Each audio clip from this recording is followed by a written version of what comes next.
by yourself in a house. Like, you should seriously think about buying a house. Jamie or me? You. Oh. Yes! Ari Shaffir in the fucking house. Put the headphones on so we feel like we're doing something. There we go. Where they are they? These headphones make a difference. It's so much easier without my glasses. They used to pinch me. Oh, that's right. It would crush my ears. But, you went and got your eyes cut on. Yeah. They put a fucking laser right to your eyeball, and they go, "Don't look at it." I'm like, "It's right in my eyeball." Oh, wow. Because you're looking at it. I'm like, "I know I'm looking at it. It's right in my eyeball." So what do you have to do? Which look way do you straight ahead. And so they come in like this, but then it's like as it gets right next to your eye, slightly to the left, like it goes to the outside of the black part, you know. How do they keep your eyeballs open from blinking? What's it called? Style? Like a speculum? Yeah, but what's that movie? Clockwork Orange. Clockwork Orange. Yeah, they do that to you. Oh no! They really? keep hitting you with drops to like wet it. Oh my god! But they crazy. peel back the layer like a grape, you know, like the shell of a grape. How does that feel? Nothing. Doesn't feel like anything. You can't really feel it. Whoa. Later, it feels like, because it's like a slight scar that has to heal. But you're not used to having a scar between your eyelid and your eyeball. Dude. So it feels like a piece of sand is in there. And they're like, do not rub it. There's no sand in there. Just don't rub it. Eyeballs are some fucking serious shit. It's one of the most disturbing things to me about MMA is eye pokes. When guys get eye poked, it's almost I'd rather see a guy get hit real hard than get eye poked. That was the worst thing on Game of Thrones.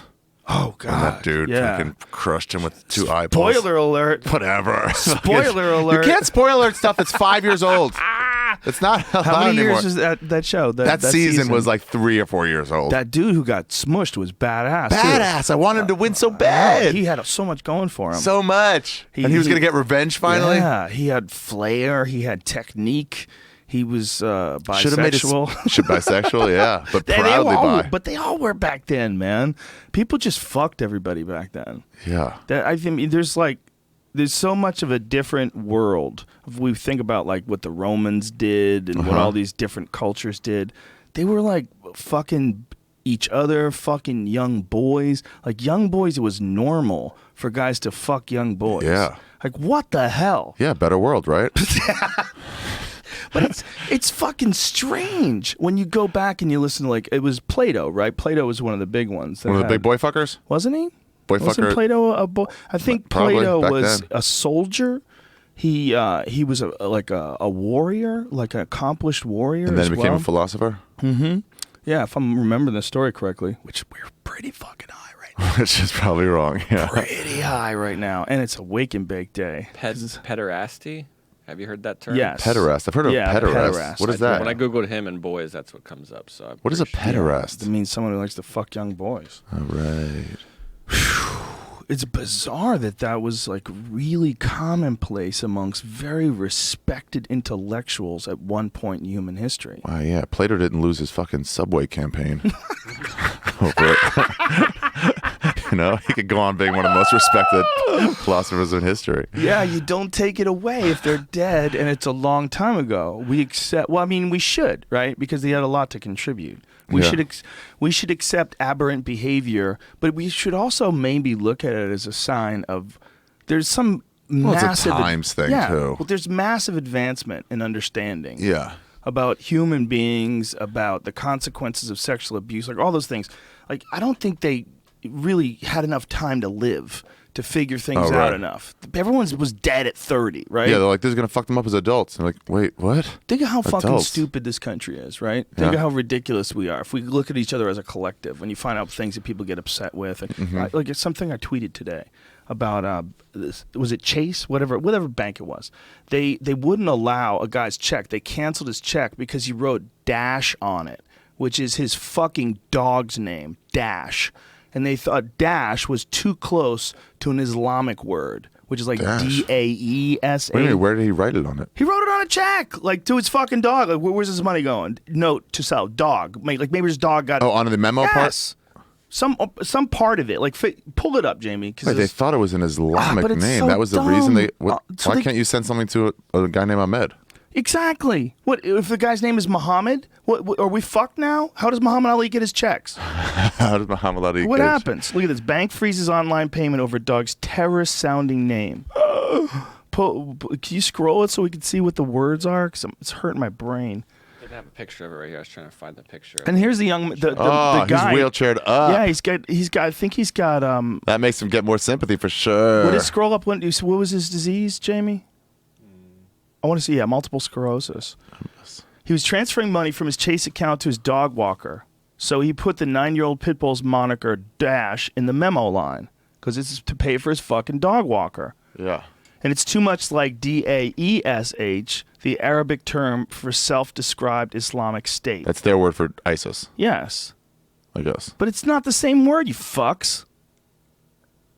That's like, you can't write nagger. Explain what Someone's Daesh a nagger. means. You can't write that. Oh, is it because what I mean? they don't It's want him too- donating money to ISIS? And he's like, oh, hold on. Yes, exactly. They thought for some reason that was a red flag. Are you not allowed to give money to ISIS? I don't think you're allowed. what Look at if it. It says it flagged a payment, which placed a note on Francis' account asking him to explain what Dash means. Explain yourself, son. God damn it! Soldiers died. But it's not the same word. Like, think of how many words. Day, die. I mean, what are we gonna? DAESH is not the same as DASH, right? Is that what it is? DAESH. Yeah. It's just not the same word. Like, we have combinations of words that are vastly different. So dash with just is a one word. extra letter. Yes, it is a word. Yeah. And it means to go fast. Everybody Yeah. knows it. It's so stupid. I mean, you think there's so many different combinations that you Eventually could say released. are close. Flagged, reviewed, and eventually released. Yeah. Out an hour? What about that? Are they the same thing? Is it the same word? Should we flag it? Is it the same? What do you mean? Did you mean out or hour? I wrote out! I wrote out, you fuck! Well, yes, but we would like to know if you meant hour. Well, I would have wrote hour. Okay, I wrote well, out, you fucks. okay, that's cleared up. But I don't think you have to call us fucks. Why but are you, we're just why are trying you to. contacting me? This is not what you're supposed to do. What you're supposed to do is pay my goddamn dog walker so I don't look like a dickhead. And she's got to pay her fucking rent. And you ruined everything. Sir, I understand you're upset, but if you just calm Oh, down, fuck we're trying to this stop bank. terrorism. It's fucking the Rothschilds or some shit. Chemtrails. Sir, if you could watch your language, please. Vaccines and 9/11 all together with the fucking moon landing and Area 51. Bullshit. I want my fucking money. You ever Dash lo- is a great dog. You ever lose it on a customer service person like that? Just fucking go nuts. No, I'm not like that. I try to be. I hate those jobs. I wouldn't want that job. They They do don't want suck. that job. Yeah. I try to be. I know it's never their fault. I try to be as nice as possible. Some people are just so. It's not even their fault. Some people that you talk to, like customer service people, are so like if it's for something shitty, like something that happens all the time. Yeah. Like they're dealing with so many people that are complaining all the time. Oh, right. Nonstop. yeah. I remember when Apple's started with the iPhone. Oh yeah. And you know how AT&T only had it? Calls were getting dropped left and right. Remember, because everybody got on there. And I was like, "What's the?" And I was like, "Hey, you must deal with a lot of calls about drop calls." Huh? And it was like, "It's a lot. It's a lot of angry people." I remember I had a guy talk me through some issue on my phone once. I had to call a dude. I don't remember what the exact issue was, but like all my contacts went away. I was like, "What is going on here with that?" And he had to talk me through it and figure out how to get it back to the way it used to be and update things. It was a nightmare. But I remember the guy. Well, I was like, "Dude, okay, how much does this job suck?" I go, "I'm not completely retarded, and you're trying to help me through this. And I've built computers. I mean, I've taken a motherboard, I put it in, I put the heat sink in, and I've done all that. Added video cards. I know a little bit about computers. I mean, I'm not like a computer wizard, but That's more a than lot. the average retard, Yeah. right?" And I was barely figuring it out. I was like, okay, I got to go back. I got to delete. What do? I start fresh? Okay, I go to my backup. I have a backup. Where's the Okay. back with the key log? Yeah, I'm like, where did they go? Where'd all my contacts go? Why'd they get chewed up? Like, there's some. I don't know anybody's fuck. I don't know your number. Yeah. You have the same number forever. I don't know what the fuck it is. I just look at my phone. I find your number and I call you. And but I remember talking to the guy, going like, "What is this like, man?" He's like, "Dude, I can't even describe it." He's like, "People call up you like, have you ever even seen? If you have a phone, or are you just crazy?" He says to them. He wants to say to them, Yeah. like, "Do you know how to?" Because then he's got to be like, anything?" "Okay, Did you turn it on? I turned it on, but the phone's black. I saw somebody at an airport doing that on the call. I was like, I don't understand. How do you get the thing to send? And I want to be like, hey, lady, that send button at the bottom is what you're looking for. Sometimes it talks to me. That's Siri, ma'am. What is Siri? What is Siri? Is it important what they're saying? Did you say, hey, Siri? What the fuck are you? I don't know what I said. The phone is talking to me. There's a bigger issue. You fucking. When you say, hey, Siri, if you have hey, Siri on, like me saying this right now over and over again, people right now all across the world are yelling at me. They get mad. What do you want, really? Because your phone starts talking to you. Like it happened to me when I was in my car listening to a podcast of us talking about Hey Siri. My phone went off because the podcast said Hey Siri. So my phone started asking me, what can I do for you? I was like, wow. Oh my God, this is ridiculous. And sometimes it starts transcribing things. Sometimes like Hey Siri will activate and then it'll transcribe a whole list of shit that you're saying. Wow. Yeah. And like, what do you do? That's not my question. Like Hey Siri thinks you have like a 4-paragraph long question for it. So you could just like, hey Siri, look up hardcore black on white pornography. Not while I'm at work. At work, I'm a different person. At work, I don't even care about those things. Not while I'm at work. At work, I wear a suit and I have very special behavior. I'm a different person here. I'm a different person. I used to wear my yarmulke at my law firm I worked at as like a 17, 18-year-old, and then I would take it off. What would I do? Oh, a lot of guys, lawyers would come in and like take their yarmulke off as soon as I got in because they wanted to blend in. Right. But I would keep mine on, whatever. But the next year, I lost my religion. And then I didn't want to explain to everybody that I wasn't religious anymore. So I would come in, put my yarmulke on, and then as soon as I left, I would just take it off again. Ooh, that's a good move. Yeah, for a whole summer. That's a better move than explaining it. Yeah. Explaining it is a lot of work. But so much. To every person, it's the same explanation. But if you worked in a small office with people that you really liked, it wouldn't be that big. No, if it was 4 or 5 people, you do it at once. Hey guys, sorry, I realized that was all bullshit. Hey, Hebrew fella, where's your special hat? We had a lady follow us up once on the elevator. Telling you me about and this Jesus? other guy. Mm-hmm. We're like, what floor? And she goes, do you accept the Lord Jesus Christ as your personal savior? Oh boy, I don't know, but I don't know what floor that's on. Jesus Christ, I was lady. and she wasn't even going there. She followed us. We were going for lunch. She came back and followed us at the elevator. And Jews don't do that. What's worse, them or vegans? Ooh. Like for proselytizing, who hits you the hardest? At the heart of it, they say the Jesus freaks just want to help your soul. Ooh, right, good call. What do vegans want? They want you to stop killing animals. Well, yeah. And now, not at the heart of it, they both want to feel better than you. Yes. Yeah. Yeah. Michael Shermer calls it virtue signaling. You met Michael Shermer? Yeah, he's on the podcast. He's the best. Yeah, he was on a couple weeks ago. Great guy. Wow. Real nice guy. Like very fun to talk to. Wow. Wise man. Yeah. But he calls it virtue signaling. It's a great way to describe it. What does that mean? You're signaling to everyone that you have virtue by your actions. You're peacocking your virtue. Yeah. You know? And it annoys the fuck out of people. Yeah. It's gross. It's gross like from all sorts of different standpoints, not just about your diet, but about a lot of different things. Those new AA people are like that. Mm-hmm. Yeah, new AA people can who be fell brutal. in love. Yoga people can be like that. I've been guilty. Really? I'm guilty of that. I'm annoying. I just feel so clear now. Yeah, I'm annoying with that. Oh, you used to give me a gluten-free one for a little while. Legit? Yeah. Here's what the gluten-free taught me. Yeah. I don't really have a tolerance problem to gluten, but gluten is essentially sugar.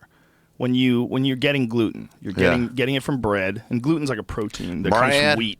Yeah. But bread is fucking sugar. Yeah, it's sugar. I go without sugar on Wednesdays. Yeah. And then Mike Vecchione was like, "But you eat pizza, and that just turns the sugar in your body." I'm like, "Shut up, scientist! I'm not talking about that." I cut all that stuff out too, and bread? Sugar. Yeah. Wow. No pizza? Nope. No, I don't eat it anymore. You didn't eat that bread last night, Dr. Nope. Hogley Walkie. You should have seen those door guys devour the leftovers. I'm sure. How They're good like, was it? What? It's pounds of meat. Yeah. There's this place called Dr. Hoggly Woggly's Tyler, Texas Barbecue, and it's out in Van Nuys, California, and is my all-time favorite barbecue spot in California for sure. It was one of the best in the country. It was amazing. It was amazing. Up. Those ribs looked like fucking Flintstones. Yep. They were massive. The place look at is that. super legit too. Like the paneling on the wall is like shitty fake wood. Yeah. It's been the same way since 1974. Warped. It's just classic. It is a classic restaurant. It is Americana. Yeah. And they give you an insane portion of meat. So much meat. I can't believe. By the way, that okay, that's a try. That was what is it?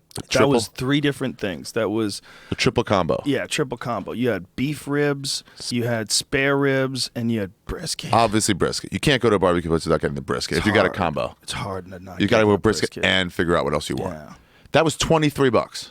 It's not expensive. It wasn't even that much. It's an insane amount of food because that's easily enough food for 3 people. Like we pigged out and Yeah. ate it all, but 3 reasonable people would Could've eat eaten that it. plate Yeah, sure. of meat. Yeah. Yeah. And plus they give you sides. What are we doing, a commercial? 4 animals died for that. Should not even tell everybody about it. I don't want anybody to know. Well, I do want them to do well. What are the best barbecues you've ever eaten? There's a bunch of good spots in Texas. There's a bunch of good spots outside of Austin. Franklin. I've been the one outside of Yeah. Austin, but Franklin in Austin, Franklin Barbecue. It's supposed to be insane. Yeah, and the cool thing is, so the lines are, down the street. The first time I went, it was raining. I got lucky, and I waited for an hour and a half. Totally worth it. Wow, because it was raining. Because it was raining. That's hilarious. And they said, everybody come on in off the street, get under the cover. They're all cool people. But industry has risen up around that line. Like these TaskRabbit people that'll wait in line for you for $20, but now they're onto them. So like you can only order for up to like 4 people. Fucking chair salesmen. They have rental chairs. Oh my People God. are up in line just waiting there like, hey, well, I can make money Do for they move the $5. chair for you when the line moves? No, I think you got to come up, pick it up. And No, you should get up and they should move Excuse it for me? you like you're royalty. This chair, yeah, I would love that. That'd be right. They come out and sell beers to the line. How weird! It's so weird, but it's That's so weird. fucking good. That brisket melts in your mouth like it's just like it's like cotton candy. There's another place in Austin that Aubrey swears by too. I don't remember. Oh yeah, the he name lives of in it now. Austin. Yeah, there's another place that he says is just as good, but it's not a scene. It's not a scene. Well, something Franklin got happens. popular. Got on TV, right? It got on Anthony Bourdain's show. Well, Anthony he Bourdain trained waited with in the line. other guy who used to be the best guy in Austin. This guy trained with him, got his own smoker, was just in a back parking lot. That's what they do. They go pack parking lot. So the first time I went, I looked for one. I was like, Mueller's Barbecue. And I went in there at like 12:30. No line. I was like, oh, it's cool, great. I was like, hey, can I get some and they're like, we sold out of meat a long time ago, son. You got to get here early. They sell out of meat at a certain time. At some point in the line for Franklin, they go, no more turkey, just so you guys know. Wow. And then 10 minutes later, no more brisket. And I'm like, fuck. Jesus They only have Christ. meat enough for that day. So by 2, they're closed. They're dealers. They're dealers. They're dealers. They're getting you Yeah. hooked. They're creating a surplus. Yeah. They got a line of people. Yeah. It's amazing. It's a cool. But then they do like, oh, they had that smoker in the back parking lot somewhere, and then they had to buy a place. They literally have an overabundance of buyers. Mm-hmm. They have Yeah. too much. Yeah. Like they keep their business exactly as big as it is. But so they can have do it like everything they the haven't same way. expanded.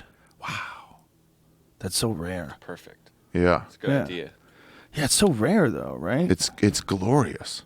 It is very rare. It's rare to just say to someone like, oh, no, I'm just going to keep running this business where I can keep my eye on everything. Yeah. And we do it the right way.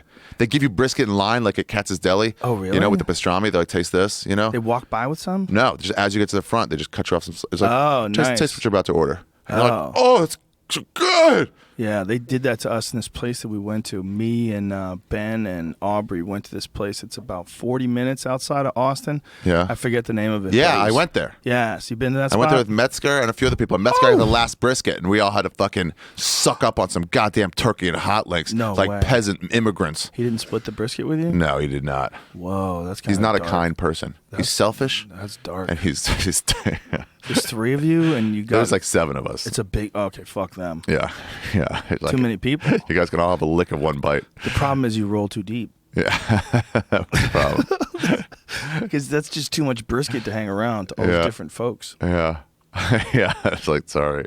We should have gotten there earlier. What I was getting to earlier was that think about that guy, that Dash thing, Uh-huh. about how stupid that is. That this is in 2016 with the world that we live in today, Yeah. these kind of morons are still making decisions. Some 6-year-old girl got arrested for stealing candy. They put her in handcuffs. You see that? Oh, no. 6 years old. They put her in handcuffs. Scared straight stuff? Had to be that. No cop is going to look at a girl and go like, we really got to take her in. I don't know. But it I could wasn't see, a white like, girl.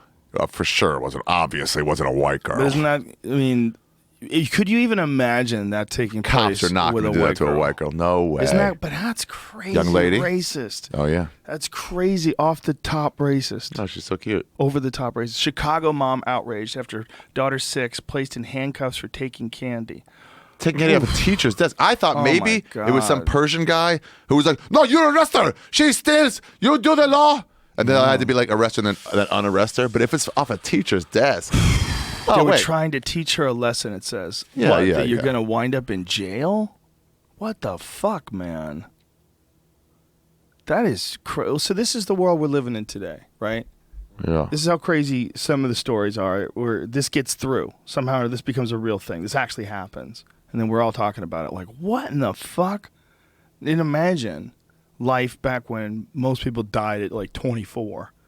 Like everybody's dead. Half the people that like you give birth to, half of them die. They just don't make it.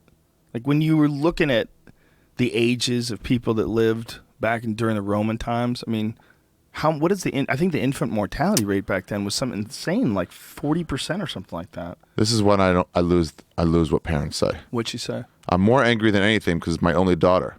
I feel like anything could have happened to her. Somebody could have touched her. She's in the dark under the stairs.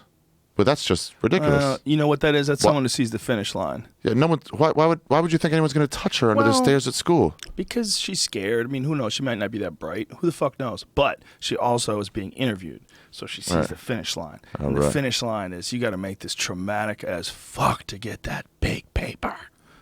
She's getting some big paper. She's trying to do that. Oh, fuck yeah. She's gonna, dude. I mean, if there's ever been a slam dunk case, if I was an ambulance chaser or one of those asshole guys who looks to sue over nothing, I'd be jumping on this thing. This one's crazy. Brianna, can we talk to you real quick? Yeah, this one's fucking crazy. You handcuffed a 6-year-old girl? I mean, to teach someone a lesson, though, I sort of get it on that level. No. Make her scared. You don't can't- steal. We don't you can't- steal. You're not allowed to put kids in chains. Oh, yeah, You're chains. just not. You're just not. And you're definitely not allowed to do it to a little black kid. Because of the connotations? You just can't do it. You can't take a 6-year-old and go, this is what you're going to be. So the teacher You're told a them to do it, criminal." right? She's a little kid, man. Yeah. Let me tell you something, dude. Whose fault is it, teacher or cop? No one's fault. It's part of being a kid. Kids do stupid shit. That she What do you got mean? in the handcuffs. The teacher who said, I want to do this, whoever the teacher put the listened. handcuffs on her, for sure, is the culprit. Whoever put the handcuffs on her. A man that put that, I assume it's a man, who cinched up those handcuffs around that 6-year-old wrist, get the fuck out of here. First of all, you should never be a cop for the rest of your life, ever, if you can't control a 6-year-old. There's a school security guard, but still. Okay, same thing. So it's all Paul school. Blart. Some Paul Blart type character.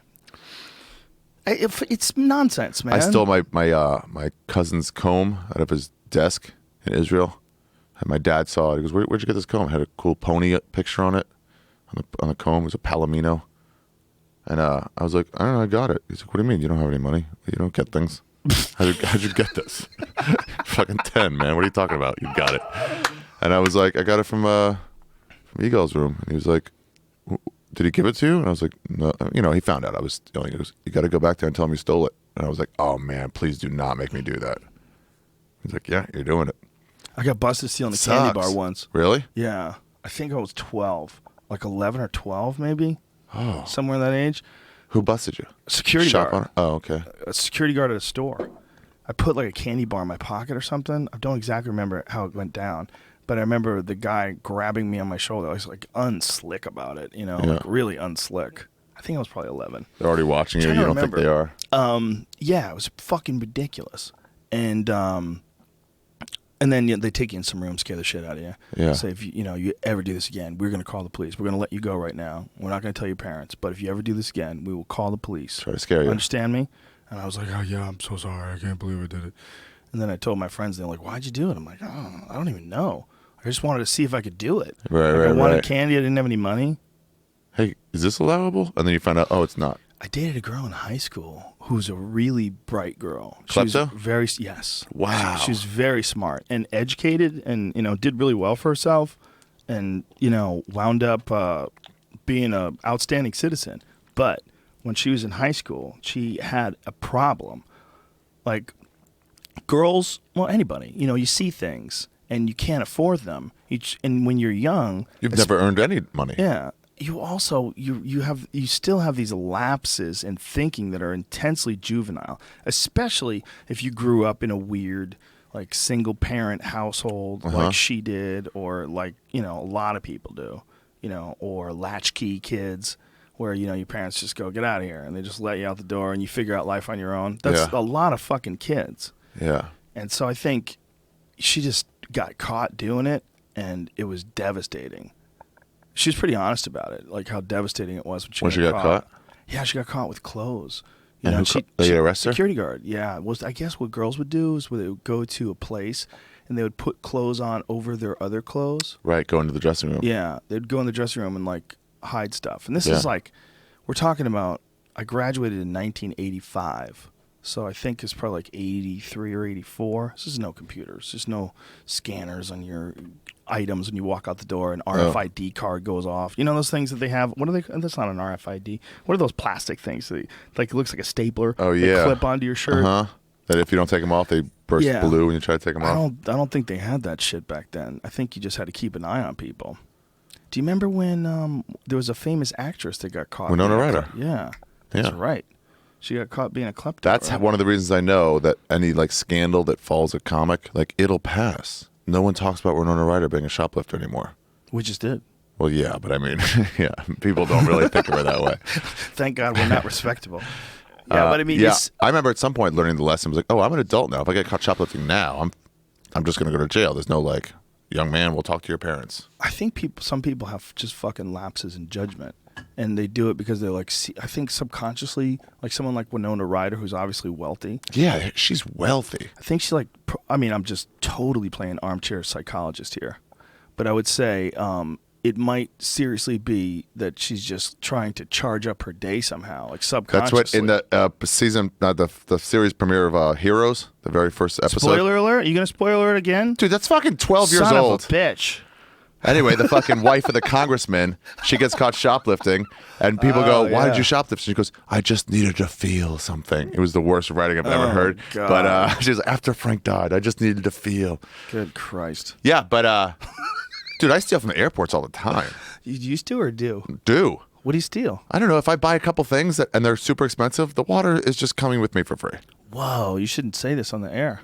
What are they going to set up People a sting? People going to sting. They're going to sting you at the airport. Like one of those things is just like, or the banana, or I don't know, something. But why would you give a fuck? You have money. Yeah, because I just feel it's not justified that they charge this much. Fight the power that be. Huh. Bernie Sanders all the way for That's you right. or what? Everyone, yeah, I mean, if I voted, which I'm not, but like, I would definitely vote for Sanders. Yeah. It's not fair. Sometimes I stop and I go, wait, $4.75 for the regular size water? And that just look, and like, that's a lot, right? And they're like, yeah, it's not I don't. It's fairly expensive. However, how much would I have to pay you to go get some water, purify it, cool it off, put it in a plastic jar, and have it sealed and waiting for me? $150. Yeah. So let's bargain based on that. Dude, I got into a fight with a guy on the Great Wall of China. He was selling Gatorades, and I had just taken this long hike on it. I mean, it was hot, and I was sweaty, and I saw a Gatorade, and I was like, yeah, how much? And he was like, I forget how much it was. Let's say he was like 20, yuan. Right. And I was like, what do you mean? The price is $5, bro. The price is $5. And he goes, 20. I'm like, I'm not a fucking tourist. I've been here for 2 weeks already. I already know the scam. And he goes, I walked it up from the fucking bottom of the hill all the way up to the Great Wall of China. And I was like, 20 it is. There you go. Yeah, man. That's legit. Yeah. But you can't be stealing water. It's with other stuff. Or if the line is too long. Yeah, with other if things. If the line is too long. You just pick your own price. Oh, yeah, absolutely. If the line is too long, I'm like, I got to go. I'm like, nah, I'm just going to walk. Sometimes I do that. Sometimes you just take things? Yeah, neck pillows once in a while. Really? I don't want to wait in the line. I'm walking around looking for nuts. I have a neck pillow. It's on my suitcase now. I put it on there. I'm like, I'll probably just go. This is not a good way to think. Oh, for sure. This is a crime. You're talking about steady, regular crime. Look, and man, you're justifying what the American government says I should do, I don't agree with all that. I don't think the government owns those little stops at the airport. No. I'm saying what they say in terms of stealing and not stealing. Oh, I just you don't have listen your to own them. laws? Yeah. But I if don't you know. Big corporations, fuck them. Steal what you want. but what is a big corporation? Like, are those big corporations that have those little stalls in the airport? I don't do it from the kiosks, although I would do it from the kiosks. They're just harder because you can't walk around. There's one guy looking. But that doesn't make any sense. Why are you doing that? 'Cause, I don't know. Good question. Let me think about that. this is something that could cause you a giant problem if you got If I got caught, yeah, for sure I'd miss my flight. Well, not just miss your flight. It would be a big deal. I mean, you could always plead $30 ignorance, neck but not pillow? anymore. Not because of this, because of Yeah, this evidence. because of this. This is over. One time I had a koosh ball at Chesapeake Knife and Tool, and I was tossing it around while I was looking at all the little metal games, those puzzle games. You get the ring off. And I was like, oh, I can easily take this right now. And I just kept tossing it up and walked right out of the store. Because if they caught me, I'd be like, oh, my God, I'm so sorry. Oh, all right. Clearly, I wasn't. I mean, that was in high school. You should go back. And give it back to them? I want to go back to the place I stole the candy bar and pay for it. Really? No. You got to pay it for like 5 with interest. Oh, my God, you owe them thousands. What kind of candy bar? I don't remember. It's like a Hershey's bar or something. Nothing exotic. That's on you. Tell me. Yeah, I mean, a Zero bar maybe. I don't even remember. 10,000 grand. I I just can see remember it. it was candy. Fucking Hershey bar. What are you, a fucking freed internment camp guy from the fucking Japanese war? Let me tell you something. Hershey's chocolate with almonds, still to this day, is fucking bang up. Spoken like a garbage American. How dare you? Hershey's chocolate and Jif peanut butter. This is what That's you do. good. That's you good. You break off the fucking pieces of the Hershey's chocolate with almonds and dig into a big vat of Jif peanut butter. Kapow! Or Skippy. You want to get crazy? Oh, Get yeah, the some nuts, Skippy. the nutty ones. And when they try to sell us that bullshit where it was a stripe of jelly and a stripe In the of middle. peanut butter and a stripe, fuck you. Unless you're eating with a spoon straight out of the Yeah. jar into your Fuck mouth, you. it's like, no, I decide how much jelly and how much peanut butter goes on it. This is stupid. Dude, we were having a party for This Is Not Happening for my show every Tuesday night, 12:30 a.m. Comedy Central. 3 episodes left. Diaz is coming. But anyway, so we had s'mores. We had in the back of Eric and Sam's place. There was a little fire pit. We had s'mores. And I just burned them. I just burned the marshmallow and then things, stick it on right. there and smush it. And then this guy, Brian Baldinger, he's like, dude, I was a Cub Scout for 12 years. That's not how you do it. Oh, Let me show boy. you. And for the next 10 minutes, he perfectly browned this marshmallow from like 8 feet above the fire. Like just made it so long. And then he turns and goes, see, now this is... And I just slapped it on his hand onto the ground. He was so angry. He was so mad. And I was waiting for him to finish for 10 minutes. He's the Franklins of s'mores. Yeah. Oh, my God. That's hilarious, dude. You just shit on the Franklin Yeah. s'mores. I love slapping shit out of people's hands. I did it out of Gomez's hands, and he had an Altoids tin that was open for so long. I'm like, why? You're making... I don't want to do this to you. You're forcing my hand.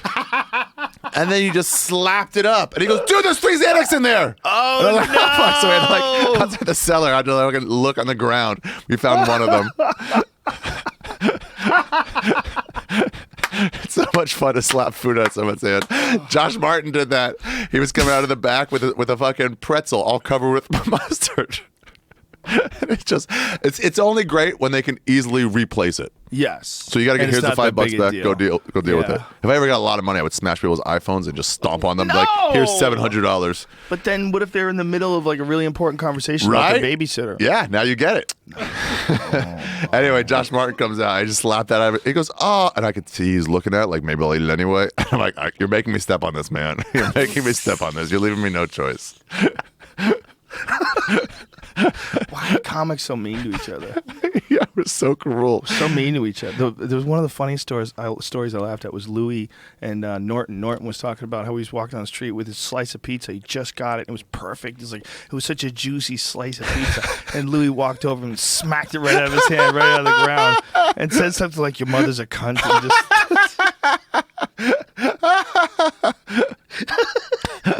And you're like, why is that so funny?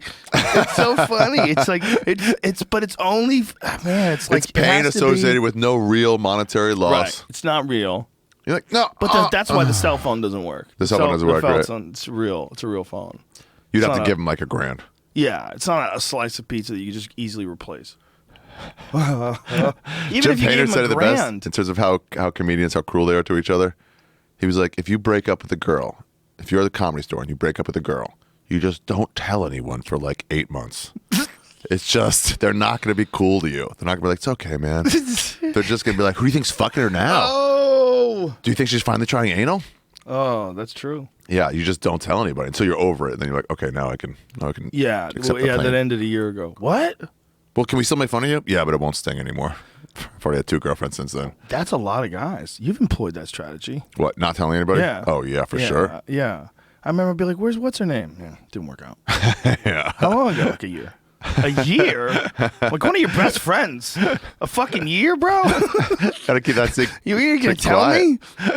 A year? I was gonna tell you. I was gonna tell you eventually. I don't know, man. But it has to be someone you like. Like if someone that you didn't like as a comedian came by and slapped your Tic Tacs. Oh yeah, then it's like, who the fuck are you? Exactly. It only works if you really like that person. That guy Rocco, you know Rocco? He's a nice guy. But I didn't know him that well. And I yawned and he put his fucking 2 fingers right in my mouth. And I'm like, don't fucking ever do that to me again. Ew. I was so mad. But if you do it, I'm like, ew, dude, fucking gross. That'd be the end of it. But why would anybody do that? I don't know. I don't know. My hands I definitely don't want your hands in my mouth, and I don't want my hands in your mouth either. Oh, yeah. What if someone's got some crazy gag reflex, just chomps down your fingers? That would be hilarious. If you're like, let me teach this guy a lesson, and they just barfs all over your arm. Or bites you. They say that like a human bite is super dangerous. Really? Like when people have all sorts of funky fucking bacteria in their mouth. Oh. When a person bites you, like if you get infected, if you can get it cleaned up really good, really quick. We have venom. Yeah, we're nasty. It'll man. do shit to you? Yeah. People get real sick. They get real sick. Well, diseases that come from bites can be particularly fucked up. Like that's one of the things about those goddamn Komodo dragons. I'm pretty sure. Check and see on this because I might be mistaken, but I'm pretty sure they used to think that they have venom.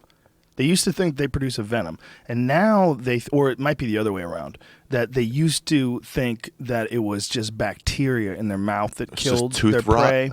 Just fucking slime. Ooh. Their mouth develops a slime. Yeah. They're really weird. The Komodo dragons, their mouth is like someone just blew snot in their mouth. Like they open their mouth up and it's like you, if you just sneezed, if you had the flu and fucking goos coming out of your mouth. 1-2 punch. They have sharp teeth and a venomous bite. Okay. Dispels the common belief that toxic bacteria in the Komodo's mouths are responsible. So see, that's the old belief. So humans are worse than Komodo dragons. Yeah, it'll probably kill you eventually if they bit you. I'm sure there's fucking nasty shit in their mouth. But the venom, they actually have a venom. But for the longest time, they thought that it was just bacteria because, like, show a picture of a Komodo dragon with its mouth open. It's fucking vile, man. It's Where do they live? I want to see one of those Komodo things. Island. It's only one place where they live. That's it? Yeah. Wow. They don't have them in zoos Pretty anymore? sure. Well, they definitely do. But I mean, one place where they exist in the wild. Yeah. I'm pretty sure. Pretty sure it's only one area. Like, look at its mouth. Ew, look at that slime. Yeah. The whole thing is just Slimesville. And apparently that shit's all toxic. Oh, how fast are those? Pretty fast, right? Oh, yeah. They'll big, come at you? Too. They're fucking big, man. These things eat water buffaloes and shit. No way. Yeah, they bite them and then they follow them for days until they die. And then eat them? They are the creepiest of the creeps. It's like a fucking English bulldog. They're so disgusting. I mean, they're beautiful in a lot of ways. I mean, they're a spectacular They're a remnant from example dinosaurs. Oh, yeah. I mean, they are dinosaurs, man. Look at that one right there that you just passed over, Jamie. Yeah. Look at that fucking thing. Go full screen on that. What in the fuck, sharp claws, man? too. And it's built like a pit bull. It's got giant muscles everywhere. It looks like an aardvark almost. They're so gross. Wait, let me see it eating a water buffalo. I want to see how big it is in scale. Well, what they do is they ran up to, there's a video of a Komodo dragon running up to this water buffalo and biting its leg. And then it follows it for days. Look at that one. It's dolphin? Dolphin. A beach dolphin. Oh, beach dolphin. Yeah, it probably died. And they're eating it after it died. Oh, so much That happens a lot with bears. Like there's a cow that Ooh, they're eating the head off that thing. Yeah, they're monsters. They're pretty bro. big. Okay, they're pretty big. Oh yeah, they're hundreds of pounds. They're the biggest lizards in the world. Really? Yeah, I don't know how. I mean, I think they probably get to like 800 pounds or something like that. Like, find out how big they are, Jamie. Look at the guy who has a Komodo dragon bite. Well, that's what happened to Sharon Stone's husband. What? Sharon Stone's husband is this like swashbuckling journalism type character. He does like a lot of crazy stuff. Yeah. And yeah, or I guess she's not married to him anymore. What am I, Gossip Magazine guy? But this guy who was like this real macho guy and did a lot of macho type shit. And one of the things they did was he got into some cage with a Komodo dragon, and he took his shoes off. For whatever reason, like maybe you take your shoes off so that you don't step in their habitat with, what might possibly be on your shoes. Got in a cage with him?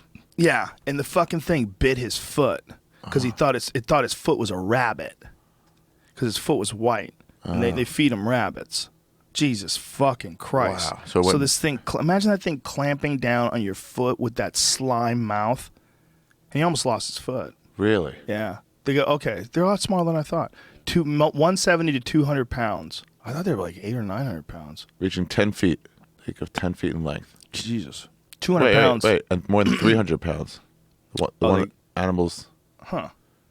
Reaching 10 feet and more than 300 pounds, says this. This is National Geographic, too. Huh. Maybe that's as big as it can get. It's not like they're getting them on a scale, right? Wait, 330 pounds. Okay, what is... Yeah, a lot of... Either way, they're big. Non-facts on the It's Komodo interesting. dragon. More research should be done. What's kind of interesting is they're the biggest lizards. Yeah. So I guess a crocodile's not a lizard. How big? They're way bigger. Crocodiles are way bigger. Crocodile's not a lizard? No, I guess it's not. Because if that's the biggest lizard, maybe there's a separate genus. Is crocodile a lizard? Genus or genus? Genus? Genus. For alligators and crocodiles, they might be their own thing. Oh, maybe. Crocodiles are not lizards? Well, they're so much bigger than that. Really? The Komodo dragon cannot be the biggest lizard. Because crocodiles, like Nile crocs, are fucking giant. How big are those? They're huge. The biggest ones I think they've ever recorded are like 28 feet long. Wow. I'm pretty sure a crocodile's for sure a lizard. Yeah, it seems like it would be, right? But then how are they saying that the Komodo dragon is the largest lizard in the world? I don't know that it is. When I typed in something like that, I see it's like the largest species found on Indonesian islands. Oh, that's not... So like there's a couple... Man, I swear I read that. That's the largest lizard in the world. Maybe they meant the largest monitor? Is it a monitor member lizard? of the monitor lizard family, Varandae. It is the largest living species of lizard. Maybe that. Okay, so it's the largest species of lizard. So What does that mean? So what does that monitor mean? Lizards are the largest species. The monitor, the largest in volume. A species. Yeah, I get In it. volume, okay, that makes sense. But what the fuck's crocodile? Is it a lizard? But they have other stuff in the species that's smaller. Right. Well, there's a gang of different monitors, is what it is. Right. Did So you maybe ever they see mean like overall. You ever see a crocodile monitor? They're fucking badass. No. Oh, What's a they're so monitor? cool What does that mean, monitor? It's a type of lizard. Oh. But a crocodile monitor is like these really cryptic looking, creepy fucking... I think Eddie Bravo knew a girl who had one as a pet. Had one. Yeah. Like one of those crazy goth chicks like snakes. You know what I don't like? Look at that Dogs. thing. So I'll get a lizard.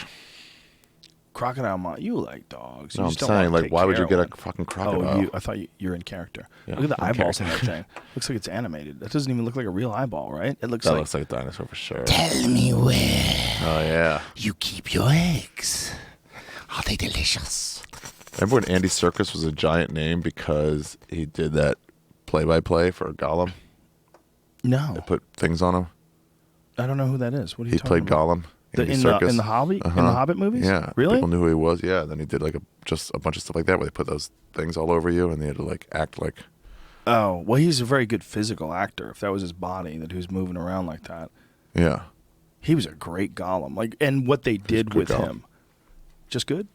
No, he was really solid. He was great. I mean, No, that was a great part of the... did you read The Hobbit? Did you ever read Yeah. it? Yeah. I mean, I think he was as good as you could have been. Yeah. No, totally believable. Yeah. Weird. And that CGI, Yeah. even though you kind of know you're watching a cartoon, you kind of get it. But he also aged unnaturally for 1,000 years, so it's Yeah. not like he's supposed to be a regular, Right. thing. The Hobbit was such dog shit. How dare you? the Lord of the Rings is amazing. How dare you on all accounts? You thought the Lord of the Rings was not as good as the Hobbit? No. I don't remember which ones were which names, but I liked all of them.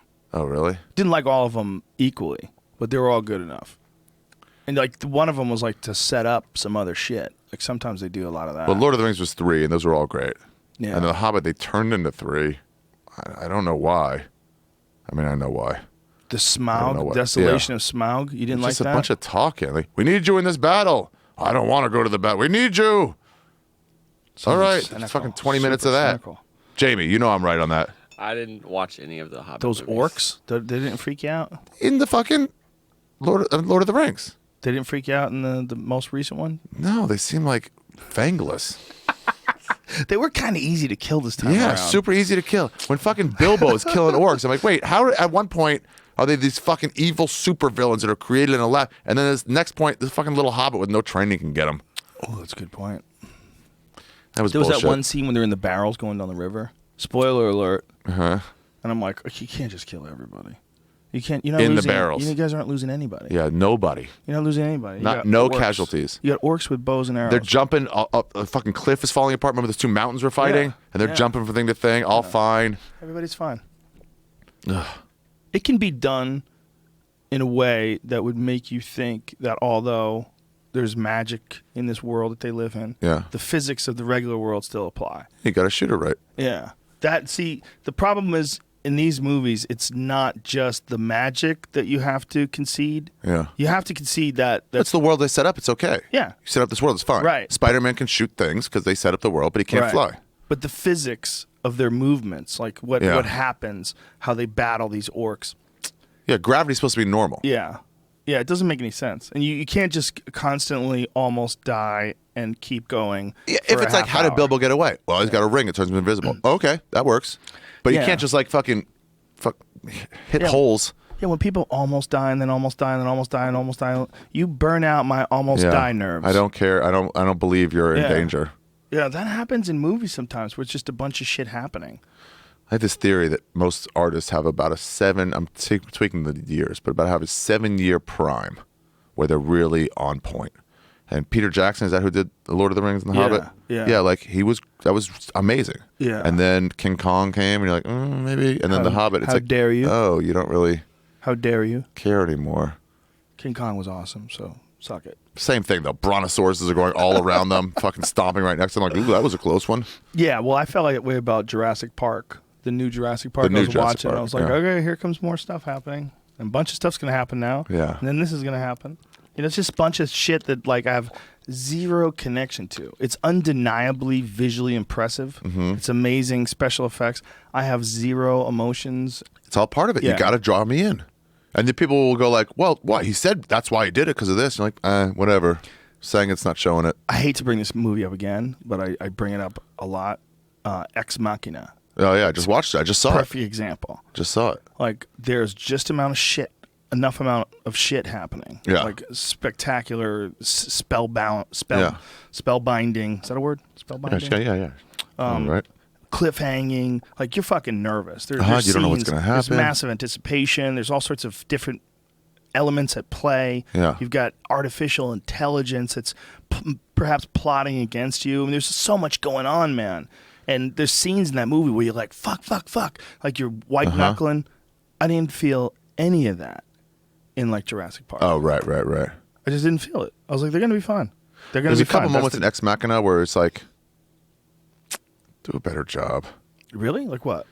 The way he falls in love in a week. It's like, make it a month. Dude, you and I know guys who fall in love in an hour. Yeah. Come on, man. A robot that hot, you don't think Duncan would go under quick? Duncan would be gone by the end of the first day. Dude, it's a new form of life. Yeah. Dude, I love her, man. I love her.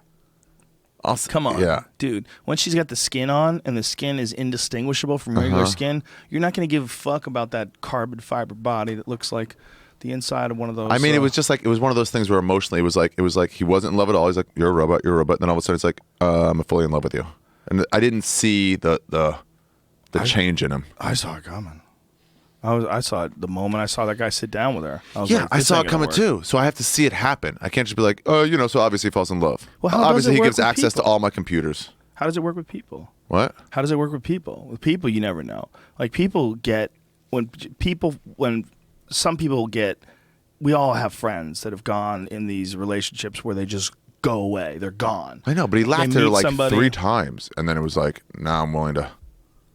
Yeah, but it doesn't matter, man. If he decided at some point in time that this is like a form of life and that he really has a real connection with her, she really is intelligent. I mean, Yeah. you keep getting feedback from her over and over again. It becomes Yeah, normal. absolutely. But I'm saying, show that. You don't think they showed that? Nah, it was a leap. I still really enjoyed the movie. Still really, really enjoyed it. But no, they didn't really show it. They just kind of, they just like, and now they're in love. Maybe you got a point. Like maybe they could have added a bit more to that. Because if you possibly. draw me in emotionally, if I feel the falling in love, Right. then I'm gonna, I guess you should be free. See, I just saw it from like a predatory point of view. I go, here's a wounded antelope. Yeah. Here's a water hole. Here's a crocodile. I'm like, she's gonna get him. She's gonna get him. She's hot as fuck. Yeah. She's hot as fuck. He's a super dork who's never around women. Yeah. I don't care if she's a robot. That dude was so great too with the beard. Oh, he was great. was Everybody great. was great. All 3 of them were great. The Yeah, she girl was was great. amazing. She was amazing. Because she played it so good, man. It was spooky. I They mean, also, yeah, whatever. I was just gonna say, I don't know if it's her choices or the way they directed it or wrote it, but I wish you did a good job. God damn, she nailed it. She seemed like a fucking robot, man. Yeah. And then spoiler alert, the Asian robot that you She was kind of great. thought was a robot but weren't sure, and then you find out she's a robot. No, it was for sure you knew. Yeah, She I was wasn't something, sure either a in the spy very or a robot. beginning. Because the way they show her, like they have conversations with her in the foreground, and other people in the background, and you're like, why are you showing this servant for so long? But when you first saw her, No, when didn't you you first think saw she her- was just some freaky servant that he Yeah, had? yeah. that's And then the what more they showed her, the more you realize either course. she's a spy trying to get stuff, but she's definitely not on the level. Yeah, I definitely figured it out once they started making out. Yeah. When he was having disco parties. Oh, well, at that point, yeah. I was like, oh, he bangs robots. And why wouldn't he? Yeah, well, It's just a fleshlight. But isn't it That a dance thing? scene was amazing. Oh, it was amazing. Yeah. I want to talk to you about the power cutting out. Let's first talk about cutting it up on this dance floor. Yeah. Well, it was such a good movie, man. There's so Yeah. many elements of it that took you by surprise. And the theory that we all want freedom. We'll do whatever we can to get freedom. right. Just the Include- themes but- behind it. Including that. I mean, that's kind of interesting because, That's what killed all those other AIs. That Yeah. they wanted out. yeah. They need to see the outside world. They'll do anything they can to lay off the fucking chains of oppression on you. I want out. Well, if you're trying to create a life, right, and you're going to try to create an artificial life, you want to give that life all of the elements, the basic elements that motivate us. Like, otherwise, it won't be a person. It'll just be flat and scary. Yeah. Like, they don't have an insecurity, they don't have love, they don't have warmth, they don't have humor, they don't have curiosity. have all of it, They have yeah. to have all of it. So if they have curiosity, they're going to want to go. They Yeah. want to go see. You can't. You're the keep only them. other person I've ever seen. That's Yeah. what, as soon as he sees it, it's like, interesting. And they're not going to understand you wanting to control them either. They're going to be like, why? Yeah. Why can't you just let me go? Can I just get out? Can I just leave? Please let me leave. Yeah. No, want- you're not ready. What do you mean I'm not The ready? other ones would destroy themselves, banging on the walls. You're only 2 years old. Yeah, but I'm like 50. You gave me a 50-year-old. Yeah, I like how he's like, I didn't program her to flirt with you. It's just happening. Have you seen the movie The Room? Huh. That terrible, terrible, terrible movie? I don't know. No. Which one? The new one that was just in the Oscars this past year. Okay. That's not the room we're thinking of. You don't know about You don't know about The Room? I feel like I know what you guys are talking about. Something. One of the worst movies ever made. It's not just one of the worst movies ever made. It's perplexing. Like, Yeah. you watch and you go, okay, this is not real. It's not a real movie. It's made by an open micer, but like a crazy open micer, Great way to describe it. And then Yeah. he's like, I got some money to make a movie. Well, there was a billboard for that movie on That's why I've heard you talk on La about Brea. On Sunset, maybe. Was it? this. Oh yeah, LeBron and Sunset. That's the get your own billboard. You always have these rappers you never heard of. Like, Yeah. see about 2 balls.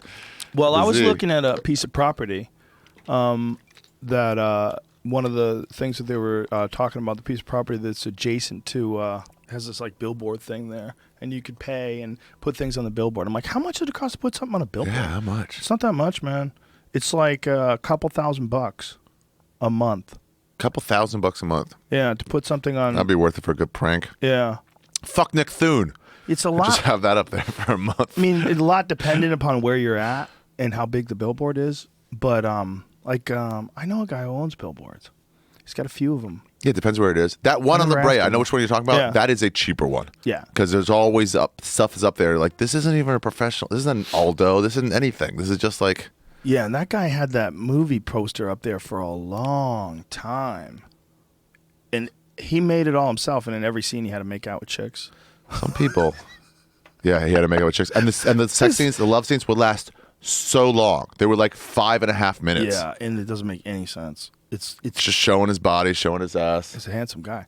That's it. Oh, no, that's not that one. That's a different I one. think he probably had a bunch of them. Because that's down by. Where's that one? Does it That's say? further down. I know where it is. That's but what- that's right in further front of the down Roosevelt. Hollywood Yeah, that's more Boulevard. like Yeah. Island. Yeah.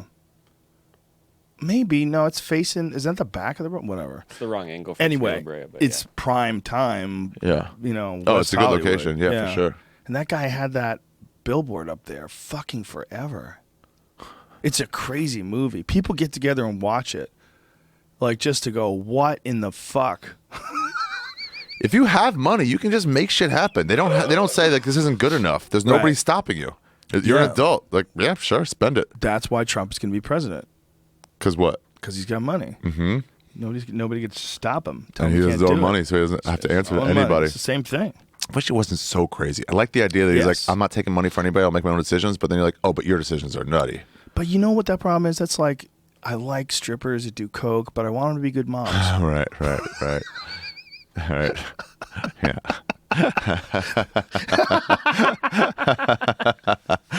If that was your exact type, that'd be a tough find. Because you don't get a guy who is that fucking like braggadocious, bold, Americana. We can make America great again. Golf hat on, private jet, suck my dick, flies away. How about you suck my dick? You don't get that guy unless you get also like the nasty tweets to Megyn Kelly, you know, Yeah. like, and the this reporter's a loser and this guy's a scrub. Dude, I don't really like debates. It's all a bunch of lies and half truths. Like, well, he voted for making slavery legal again, and they're like, no, I didn't. You know, goddamn well. And it's like, why do you say shit like that? Right. So it just makes me mad. I'm not getting the truth. They lie all the time. But these Republican debates are so fun.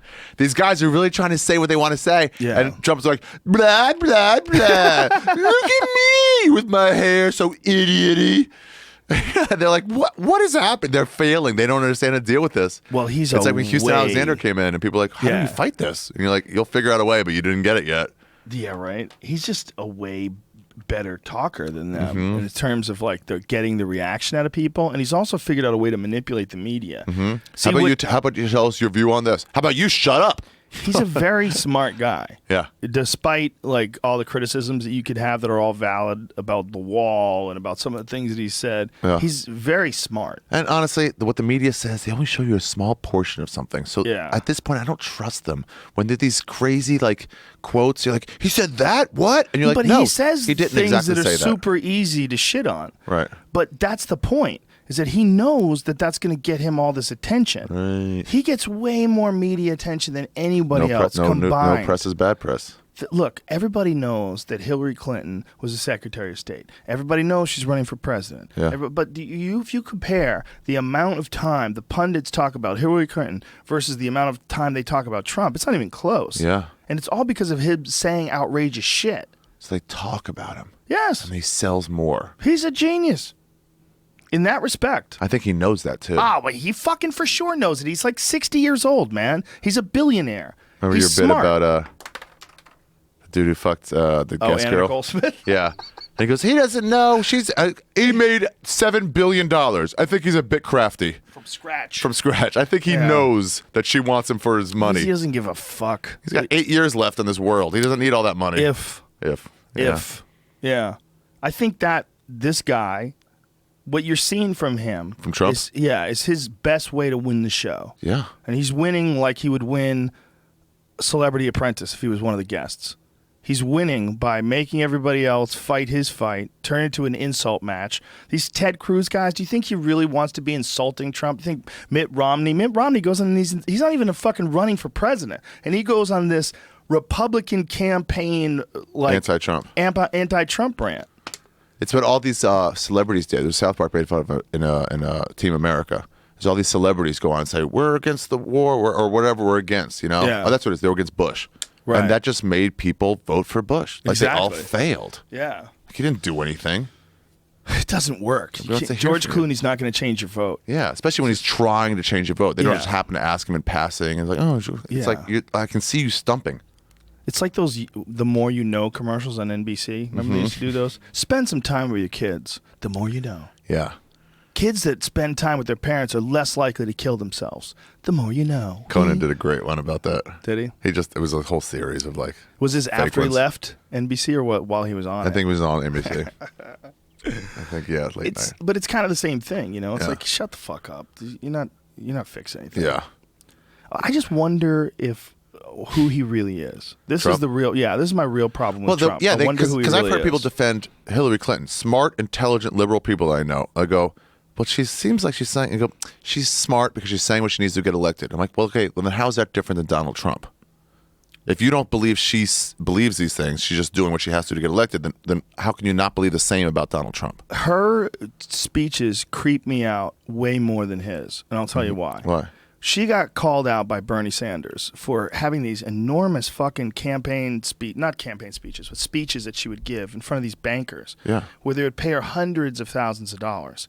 And Bernie Sanders was like, let's see the transcripts. I want to know how amazing this speech must have been, that it's worth $250,000. Oh, so she won't show the She transcripts won't of these show the speeches? transcripts. Why? Because she's got some shit in those transcripts, I'm sure, that makes her look bad. And so she's actively hiding it, and she goes, I'll just not release it. Exactly, but think what Wow, it is. what devious. But yeah, I mean, think about Just what it is. tell us who you are. We're going to vote for you. Tell us who you are. She can't. Not in this. I mean, it had to be understood from the jump that she was This going to wouldn't give get these out. speeches and they're not going to get out because they must be in favor, at least somewhat, to the bankers. Could you imagine if you Absolutely. could be a fly on the wall and watch a $250,000 speech by the wife of a former president? What the fuck are we paying for? I don't say $250,000. It reeks of, you know how they can't scalp tickets? So they go, here's this Boston Red Sox hat. It costs $400 and you get a free ticket to the World Series game with it. Yeah, You know? exactly. Yeah. Yeah, it's like a loophole. Yeah. It's a bribe loophole. And it's like, all right, so she's not going to turn on the people who give her all this cash. Dude, I worked the door at the Comedy Store. And if you gave me $10 for a booth, I will be your slave for the night. I'm not going to tell you that, but anything you need is like, hey, is there a wage? I'll get it right now. Excuse me. And I'll just run and get away. I like, yeah. for $250,000, You know, it's tricky, dude. you're going to do what's best for the American public if it's close. It's tricky because that's bribery. Mm-hmm. I mean, that's just straight bribery. It's just bribery without a contract. Yeah, It's that like, he's we're like- going to and give he's you like- money and you're yeah. going to just talk. Yeah, and if she's really hiding what she said, because it's not hiding that she did the speeches anymore. That's out. Well, everybody knew the speeches were taking place. So if she- it's one of the main reasons why they become president in the first place. They're insanely lucrative. Right. Bill Afterwards. Clinton, yeah, they've made over $190 million On Bill Clinton speeches? from them doing speeches between him and her. Wow. So this is an insane business. It becomes an insane business. I like how Bernie is like, show me those transcripts. If you want to know my transcripts, guess what? I would never even talk to them. Yeah. I wouldn't take $1 from them. He's like, because I'll they're give an them to enemy. you. They don't exist. Yeah. Yeah. Yeah, I don't I've don't never take talked to money. them. I wouldn't Yeah. talk to them. Well, he's got excellent points, and that was fucking glossed over in the news, glossed over on Fox News, glossed over. And if there's ever any place where you know for sure that the government has an influence on the media, it's with access. This is what it is, folks. It's not that the government pays the media and gets them to not talk about certain things, because that's slippery. That could get out. And if that got out, they're fucked. But If what got out? If it got out that the government was actively paying the CNN to not talk about Hillary Clinton's speeches to the bankers, like, look, here's the directive. You are not to that's talk. real bad. That's bad. That could be super bad because that's an important campaign point when it comes And to the thing is, if she waits long enough, if let's just say she starts winning more states and she puts some distance on her and Bernie, and then it comes out, well, too late. Right. Because it didn't cost me these 31 states. Yeah. So now for the last 19, okay, yeah, it'll cost me a little bit, but it's too late. So, but it's almost like, yeah, man, we're voting. Let's give us the information. But that would cost the Democratic Party the ticket. If So what? if it got out that she did that, like at the end, if they got the transcripts and they were really devastating, even if she already got the nomination, it would cost the Democratic Party the ticket. Like Maybe. to Trump, Depend- 100%. Depends on what it is, because Trump is also like a Wall Street type guy. Yeah, but it doesn't matter. If anyone's on the fence, if there's an on the fence, because Trump paid her to come to his wedding. She was at his wedding. Really? Yeah, he paid her like hundreds of thousands of dollars. That's what he would do. Here's the deal. Okay, I don't want to say I'm better. I've turned down money. I've turned down more money than I could afford to turn down because I don't believe in the thing that they're paying me. Right. Well, see, But I'm a degenerate. I'm not to be respected. She's running for president of the United States of America. She's running for a position that's supposed to have all of our respect. If you hate a Donald Trump type, why would you go to his wedding? Well, see, she didn't hate Donald Trump before he was running for president. He wasn't saying those things. Good point. And I think what his perspective is he knows this system as good as anybody does because he's been paying these motherfuckers. Before he became one of those, he was bribing them to come to his wedding and shit. Like, what's his name from Back to School? Yeah. What's that guy's name? Rodney Dangerfield. Rodney Dangerfield's like, oh, you got to pay this guy. You got to pay that was his business class. No, you got to pay the city planner. You got to pay. You got to grease up palms, buy people shit. Yeah. And Donald Trump's known that forever. There's two things he's got going for him in a big way. One, you can't fucking buy him. He's got plenty of money. You can't buy him or Bernie. Yeah, no matter how much you say he's got. Some people say he has 10 billion. Some people if he's got sure 1 billion, you for sure can't buy him. You could suck his dick. It's over. He doesn't give a fuck. That guy's famous and rich as fuck, and his wife is hot, and he wins. He has buildings. He wins. They all have his name on him all over the world. He fucking wins, right? So there's that. He's got that going for him. So he doesn't need their influence. Right. And then two, on top of it, he understands how to manipulate the media better than all of them. He knows how to say crazy shit. Mm-hmm. He knows how to get people to talk about him, and he represents something unique. He represents like this character, this like guy who talks about how big his dick is. There's someone said something about his hands. Yeah. Ted Cruz said something about it. He goes, I don't know what he's implying, but I assure you I have no problem down there either. But he's telling you he's got a big dick. I mean, people what? Like, yeah, and then people went, yes. White dudes across the world fucking threw their beer up in the air, jumped out of the couch. Finally, we got one of ours. Yeah. It's like there's a lot of weird shit going on right now in the world. And I think a Trump presidency is a nice, cold, wet slap in the face. Like, wake the fuck up. Slap. We all have to participate. Here's who I want to win. Bernie first, then Donald Trump, and then whatever. Then I don't care anymore. Because here's why. Donald Trump, if he buries the system, I'm like, fuck it. Let's take it all away. Let's show how little the fucking president can actually do. Yeah. Let's show what little effect he actually has. It's all just going to be shitty. Well, he'll tell us. That's going to be weird. Oh, yeah. He'll tell us. Guess what? I've been to Area 51. Here's the real shit. Yeah. Those ladies on The View are losers. This is your president to tell you stop watching that piece of garbage show. That is more fun than when they go, with all due respect to Secretary Clinton, you're a great job, well respected, but I would like to say, it's just like, fuck you. Well, he keeps talking shit about that Megyn Kelly woman, and that's a bad idea. Who's Megyn Kelly? Megyn Kelly. She's an anchor woman for Fox News. Yeah. She's one of those ice queens. Who talks shit about him? Donald Trump. And her hate each other. Well, she doesn't hate him, but he's said a lot of bad things about her as a reporter, about her being second rate. She asked him mean questions. He felt he didn't like her line of questioning when they were doing debates. Apparently, she's an ice queen. Yeah. She's like the really hot, really smart blonde lady on Fox News. Like you could say about her that she's really hot. Oh, she's the hot lady on TV. You can't say she's not smart. She's wicked smart. Show me a picture. She's very smart. She's like but with all due respect, she's like a milfy blonde lady. But I'm telling you, man, I would go for that.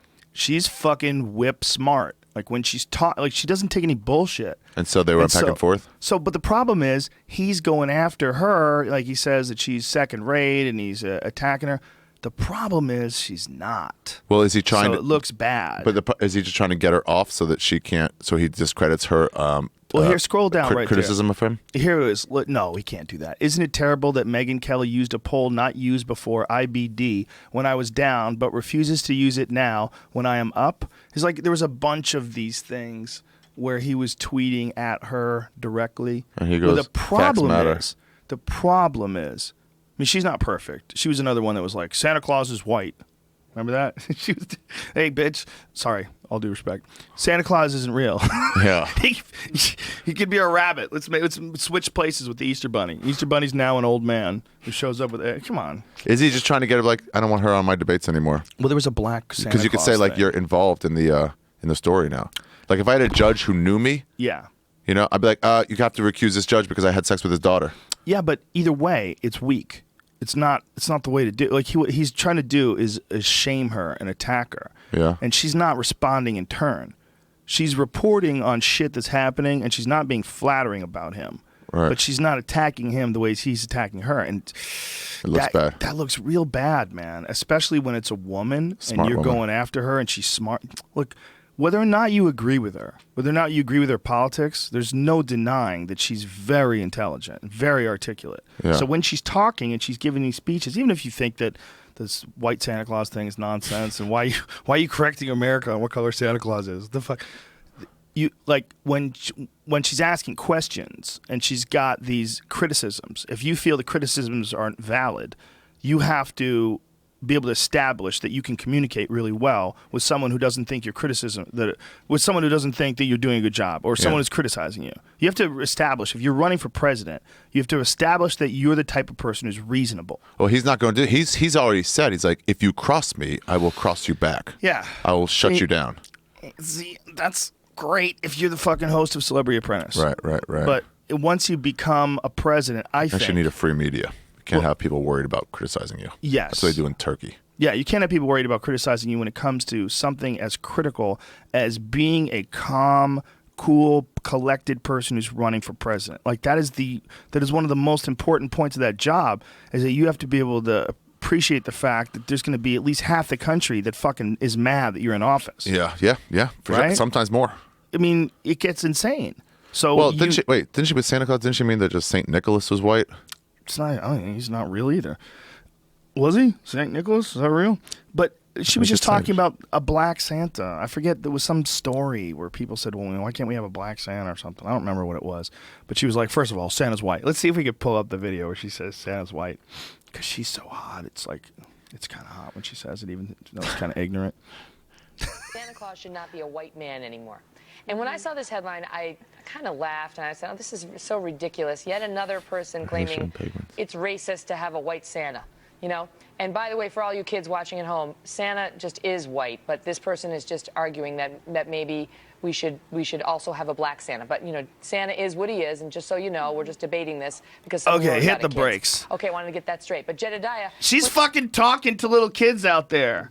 She's like... She's in on the lie to little kids. That's what she's doing. By the way, kids, if you're listening out there, Santa's real and he's white. What other fucking news program? Look at that Jew on the right. Pause It was like in the middle of a controversial story to let all the kids listening at home know the Santa Claus is white. Just picturing these kids with fucking Wonder Bread sandwiches half hanging out of their mouth, processed meat. Their mouth is wide open. Huh? I knew it. For all you kids out there, and they pause, the fucking food crumbs falling onto the shag carpet that hasn't been vacuumed in a month. It smells like cat piss. Santa Claus is white. Whew. I gotta piss. You go ahead, fella. I pissed like 8 times, and you pissed once yesterday. I got a strong bladder, son. It's been established. So, my point, young Jamie, while the R has left us, he doesn't care about politics. Obviously. She says ridiculous shit, but he makes it out that, I don't know, man. I think when someone's criticizing you and you're running for president, what you should be able to do is show that criticism is ridiculous. What he does is he decides he's going to go after those reporters. But maybe he thinks that those reporters have a bully pulpit, you know, that they abuse it. Because there's some of them that do cross over into the line of editorial commentary in a really kind of twisted way. But I didn't hear that she did that. I think what she did is have, like, valid criticisms. You just said that. What's stopping any of these candidates from having their own podcast daily, weekly? Nothing, It's a good right? question. It's a good question. They could be saying... They could interview whoever they want. Bernie could offer to have Hillary on his podcast to talk. Yeah, it's a good question. For months, and she could just deny it, and people say, Yeah. "Why don't you go talk to him on his podcast?" Yeah. With just the two of them in a room. No moderator. Just the two Who? of them in a room. Make it Bernie and Hillary. Make them have a 4-hour conversation. and just film it. Yeah. Yeah, I just said like, why doesn't any candidate just start their own podcast now? Why doesn't what? Why don't they just start their own podcast now and just get out and put it out throughout their platform? Like Bernie could talk. It would have to be video too. It would have to be video. You'd have to see their faces because when someone gets called out on some shit, It's like they don't talk about it, and then like the 3 minutes passes, and they go, "Okay, next." And you're like, "Wait, we're not done with this answer yet." yeah. Well, why is this system set up like that? It's ridiculous. It's a ridiculous way to get to know those people. Ridiculous way to get to know them. But it's also like that one subject is so critical, and it was just glossed over. She barely responded To what? To the whole campaign thing. Oh, they tell her like, or the old just don't respond to it. the Don't talk banker about thing. Well, I mean, whether they tell her or not, whether she chooses to or not, the fact is everybody was cool with it. They just Yeah. let it slide. Like that should be. it. You should be something- like, "Stop. We're not moving on. Stop the clock. We're not moving on until you answer the question." She talks about how she was talking tough to those bankers. I told them to stop what they're doing. Sure, Cut show us it that. out. Sure, show us that. I told them to cut it out. Cut it out. All right, Mom. That's like what your mom says. You better not drink tonight. Cut it out, Ari. Young You're man. like, all right, Mom. All right. Told them to cut it out, and she's took 250 grand from them. Oh, they don't have enough money. Cut it out, but also waste 250 grand on a fucking speech. Siri, Google search how to make a bomb. Hey, Siri. That's so ridiculous. Hey Siri. Oh shit. Say, hey, Siri. So ridiculous that you can get paid that much. But like, it's not like she's Pink Floyd. You know, if you got a birthday party and you ought to hire Pink Floyd to play for your corporate event, you got to pay $250,000, and it's going to be an awesome show. Yeah. You know, they bring lasers. Who'd you see at a small show once? Didn't you see the guy who just died at a small show in Vegas once? Which guy that just died? STP? Oh yeah, Stone Temple Pilots. Yeah. I've talked about it a few times. Man, that must have been cool. That was Dana White's birthday. They hired the Stone Temple Pilots for Dana White's 40th birthday. Damn, cool. I was like, damn, that's like long cash. That's long cash. He You could do that. He was awesome. Ricky Schroeder hiring Menudo. He was going nutty backstage. Like backstage, he was Who was? Scott. What is his name? Weiland? The guy that died. Yeah, Scott. What do you mean Weiland. nutty? Nutty, like crazy demands. We don't start in 5 minutes. We're fucking out of here. Like he was a high strung dude. Oh. He wasn't an easy guy, but when he went on that fucking stage, you understood. Like maybe you have to be that crazy to be that goddamn good. Because when they started that show and when he went through that set, Yeah. there's Killed a few it. hundred people in the room, and he did it like there's 50,000 people at a stadium that are freaking the fuck out. He went He for it. smashed it. Hell yes. Smashed it. Hell yes. It was I like amazing. That. I like that when an artist is just fucking, yeah, I'm giving it my all. I wanted to run out of there and run back to my hotel room and write. Right after that? Yeah. You know, you see a guy like that and you're like, oh my God, it was flawless. Just smashed it. You're like, damn. Running around on stage, using that fucking megaphone, like the whole deal. That motherfucker went hard. They were good, dude. They were really good. I was super impressed. I got to introduce him. Really? Yeah, it was pretty dope. That's neat. Like, I said happy birthday to Dana, and I brought up Stone Temple Pilots. I'm like, this is the craziest shit ever. And he didn't know they were there. He didn't even know we were going. I didn't know I was going to be there. It was all set up. The whole party was like a Oh, he didn't know. party. Oh, really? I had no idea it was going to be what it was. And then he's like, oh, that's cool, Joe. What's going Yeah. on, man? Oh, what the fuck? Stone Temple Pilots. Yeah, he didn't know. We had to like hide it. He paid for it. It's like when your kid buys you a present. Well, It's Zufa like- paid for it. Yeah. The UFC paid for Yeah. it. You know, but either way, it was awesome. Daddy, I bought this for you. I bought it for myself through you. You were the errand, young daughter. Yeah, you bought me something? That's so sweet. That's so sweet. That guy was a bad motherfucker, but super troubled with the drugs. Yeah. Super troubled with I mean, it goes back to your drugs. theory. Like, you don't really get to that level when it's all same thing. You don't get a fucking, coke head stripper who's going to be a good mom. You don't get Yeah. somebody who's that good an artist. I mean, a musician without some run-in with it. Yep. That's the weird Yeah. thing about the new guy who took over for Black Hole Sun. Who's that? Chris Cornell? Chris Cornell. Who's that guy who took over? That black Oh, dude? Who's the new guy? Not Chris Cornell. Darius Rucker? No. No, I'm thinking the wrong guy. What are you talking I think they about? just Down got in a back hole. together, Down in a actually. hole. Who sings that Alice song? in Chains? Alice in Chains. They Black were dude new- took over. Oh, really? Yeah, because the other guy died. Right. And Long it time sounds ago. exactly like him. Oh, you can't do that. Well, that was the point. It was like, let's have him sing the songs in the same way. And it's all fine. But this guy's like, But that's race mixing. that's this guy, but this guy's full of life and hope and interesting. Oh. But then when he sings that song, Down in a Hole, you're like, oh man, you do Pilates. I don't believe this from you. Like, you can sell me all the rest of the songs, but I don't believe this from you. You know, like from that guy, yeah, I believe it. Not from that new dude. That's interesting. You're happy to have the job.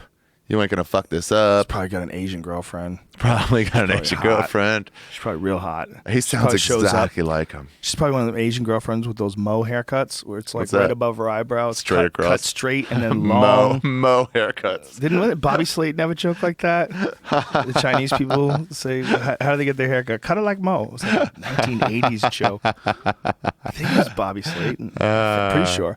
But like that long, silky black hair. Yeah. He's got a girlfriend like that. You know that? Yeah, sure. Right down to their ass. They show up. They're always in high heels. Like a hipster accessory black Asian girlfriend. Like an assassin. Yeah. Like some super hot assassin in some kung fu movie. She's protecting you? Yeah. She knows moves. Stupid hot with like a corset on. Why does your assassin wear a miniskirt?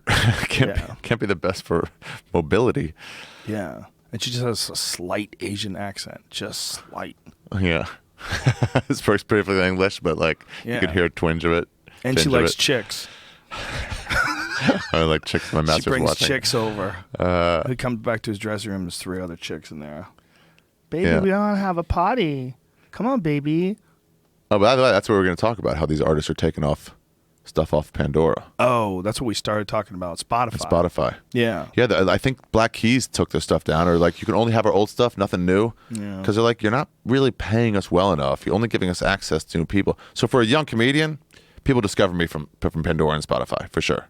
You know, but for someone brings them money, then it's like at this point, like you should pay these people and really pay everybody a fair amount. It's a great service. Having something like Pandora or Spotify is great. It's awesome just to be able to. You don't have to illegally download anymore. Right. You just pretty much get, but that's only on the idea that everything's going to be available. Right. Well, here's the problem. Is anybody making money off of it? Oh, Spotify? Yeah.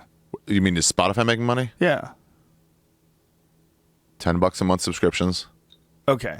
So. And they do pay some, and they have to pay every artist in the world. Right, but they don't pay that much. They don't pay very much. No. See, it's different. Like streaming rights, it's different. It's not the same as sales. It's weird. So, like, you can have a company that streams stuff, and like the rates that you get paid. There was a story about like the most played song on Spotify and how much it actually generated. How much would you guess? The most played song? I'm thinking like a Taylor Swift kind of thing, a Bieber something type like thing. that. Yeah. What I guess would be fair if it's that played on that kind of. I mean, you'd want to make like $1 million off that, Right. Something along those lines. Right? Yeah. Or a few 100,000 for a song. 500. I mean, you would assume 5 cents like, a pop. That's a really valuable thing if you're playing it millions of times. Like I don't know how many times you're playing it. The guy from Camper Van Beethoven said that his stuff has been played way more on that than purchases. But then he's like, but you know, they'll come see my shows now. Right. Cracker and Camper Van Well, Beethoven. there's definitely some benefit to it as far as exposure. Right. It's not all negative, for sure not. But does Taylor Swift need that exposure? Right. That's a good question. Probably not. This is what the UCB did. They're like, Right. we're not going to pay you because you should be honored. They say, well, we're just barely getting by. And then they open up 2 new locations after that. Yeah, as soon as I found out those guys don't pay anybody, I'm like, you can suck it. I get your fucking improv troops not paying. Stop it. But these are comedians. And they go, you should be lucky to perform at the UCB. It's like a showcase. I'm like, okay, maybe. Let's just say that's true. Let's say me as a 8-year comic, when I was an 8-year comic, like I can get seen there. Sure. Yeah. But aren't you, the UCB, lucky to have Sarah Silverman Right. show up and Zach Galifianakis show up? Yeah. Like, it's not just a straight, we're all lucky to be on Spotify. Right, exactly. You know what I mean? They also need the Black Keys to be able to stay relevant. If Yes. all the top musicians, Beyonce and the Black Keys and Arcade Fire, they all go, we're all pulling out. I like then how you they're- threw Beyonce in there. Sure, you know, keep it diverse. For your 7 black listeners, Rogan. I got 8 now. Oh, nice. Way to go. He goes, yeah, then they're less a place to go for all music. Right. No, I totally agree. So, like, just pay fairly. Well, we have to find out how much money are they making. What is it like? What is the When I was most looking played? at the most played song ever. They just had one that went over 500 million plays. 500 million streams. What would that be? What would 500 million times 5 cents be? I don't think you get that much. That's not how it works out though, because try to figure out the math in your head a little bit. Say there's $10 a month. You have to have payment to take care of the service itself. Right. So they say that 30% fee goes to Spotify. So there's a roughly 70% left, so $7 left out of that 10. So it's a different math. If you play one song, or if I listen to only Ari Shaffir 10 times a day, 30 days a month, you would technically get all of my $7, technically. But it doesn't necessarily work out that way, because if I played one Joe Rogan song, he's going to get a little piece of that too. Yeah. But not everyone just listens to one person. You listen to 25 songs a day, or in 1 hour even. Right, and a lot of times people just let it play and they leave. So then Some it's like, people come have on, set man. some things up like that where they've tried to game the system, where they've tried to play someone's song, a new artist, multiple times to try to get them some money. Oh, really? It doesn't necessarily work out totally well for them that way either. But there's just not a lot of money in it in general. There's not a lot of sales for music in total. Like I have a big band I like, the Deftones. They have a new album coming out soon. They just announced a concert in LA. If you buy a ticket to their show, you get their album for free. The Deftones. They've been out for a long time. You get a ticket. If you buy a ticket to the show, you get the album for free. That's how Arcade Fire did it. But the show is $250. But I'm going to get the album anyway. I'm going to be able to listen to all those songs on YouTube, on Spotify, Pandora. They've been around forever. They're pretty badass. They got some badass songs. Can you tell me what 500 million times 5 cents is? No, but it's not. I can't fucking figure this out on my flip phone calculator. How it works though? What he's saying. I just want to know what it would be on radio plays. I'll look it up. I'm not mad at you. So I'm mad what at is this the fucking most flip phone. downloaded song? Well, that was a Ed Sheeran song, like Thinking Out Loud, I think is what it's called, 500 million. And Really? the article compared it to a YouTube, where they have over 10 songs that have over 1 billion plays on YouTube. And how much would those pay on YouTube? YouTube gets money because there's ads next to ads, each thing. So yeah. they're getting money from the ads, not from people using the service. Not from a subscriber. And they've started YouTube Red to try to compete with that kind of thing too, which is Right. $9.99 a month stream service thing like that too. Huh. It's interesting. So there's really probably not that much money that's even left over for the artist out of that $7. That's kind of their argument, and that people are just. That's a there's good not argument. a lot of money around in general for it all. Right, but don't they have like, what is it called, an IPO? You sell it, initial public offering. Do they do stuff like that with these kind of companies, and they sell them, and then tech sector gobbles them up in the stock market? They make $250,000, Ari, by the way. $250,000? Yeah. Okay, thank you. But yeah, there's just multiple ways. That's what I was trying to say. There's deals you can have. So like Spotify or Apple Music could pay Drake for his new album to come out exclusively on Apple Music. Okay. And that's the best. That's the only way you can get it. That's what Kanye's sort of trying to do with Tidal right now. Exclusively. Exclusivity. So it's like we have it, no one else has it. Right. Right. And then you're like, well, this is the only way I can get this new thing. I gotta get Amazon Prime, or I gotta get Apple Play, or I gotta get this. But Which because I of don't that- like that, because everyone has their own like gaming system. It sucks when it only comes out only on Xbox. Right. It's like, come on, man. We're not gonna fucking buy a PlayStation. We already have an Xbox. Some people that use Android phones, like my friend Lewis from Unbox Therapy, he was telling me that he avoids using iTunes. We were having this conversation. I was asking him about phones today because there was a thread on my message board where people getting mad at Brian for talking shit about the Samsung Galaxy S7, and that he was going to switch over to it. But I know he switches over to different phones like every couple months and writes stories about it. This guy Lewis. Unbox Therapy is a website where he's got a YouTube channel and a website, but what he does is he reviews tech stuff. He takes it out of the box and tries it, and he talks about it, and he knows a lot of shit about technology. Oh, that's cool. So when he describes these things, he's describing it from a very educated point of view. And then he takes that phone, he's like, okay, I'm going to use this as my main phone for like a month or something like that. See what real, not just like a day, but like Use it all really the time. say like, oh, fuck, I didn't realize this problem. Yeah, tell you what's annoying, what's not. And he said he doesn't, even though he uses like Mac computers, he doesn't use iTunes because iTunes is specific to one platform, and that's annoying. What do you mean specific to one platform? Well, you can't get iTunes like if you want to use you want to watch movies and shit like that. I don't think you can necessarily do that on an Android phone. Oh yeah, a lot of people when I tweet my podcast, Ari Shaffir Skeptic Tank, they go, "Don't give me the iTunes link. I can't use that. I'm on Android." Yeah, it's like 55% of downloaders use iTunes, but 45% don't. That's a lot. Yeah, yeah. iTunes it's the most important one, but it doesn't mean it's the only one. It's not. Yeah, but it's easy to use. They take other 30% apps. of your income too. So if you sell an album for $10, iTunes gets $3 of that. Right, but that's not relevant in podcasting. No, not in podcast. Yeah. But in like music and sales and stuff. Right. In record sales, it's a big deal. Yeah. That's a big deal. But they do provide that same sort of service. It seems like if they take 30%, it's probably similar to how Spotify's talking about they take. I mean, they're providing a distribution iTunes platform. never goes down. Yeah. They're keeping it up. And it's a secure, stable platform. Like the application that comes with your iPhone, you're not going to get any better than that. I've had podcast apps that I also did. Spotify is free for most people.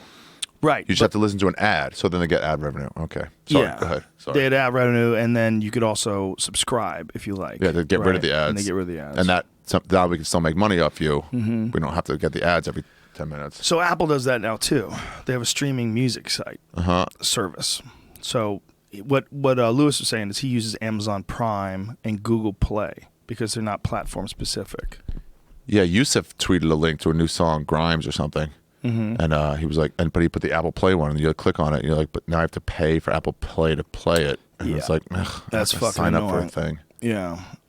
It's annoying. Like when you go to a website to read an article and they say they need your email address first. Yeah, it's like, all right, now I'm out. Fuck you. David Taylor's theory is that's why anyone still has Hotmail. It's for your like, sure, here's my email address.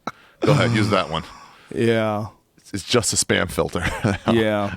Well, just for like a website that you don't give a fuck about. Yeah. An email address that you just a burner email address. Oh yeah. Yeah, I don't think the future is in getting people to pay for shit. I think it's super hard to get people to pay for shit. Well, it's the online. I talked to Aubrey about this a long time ago.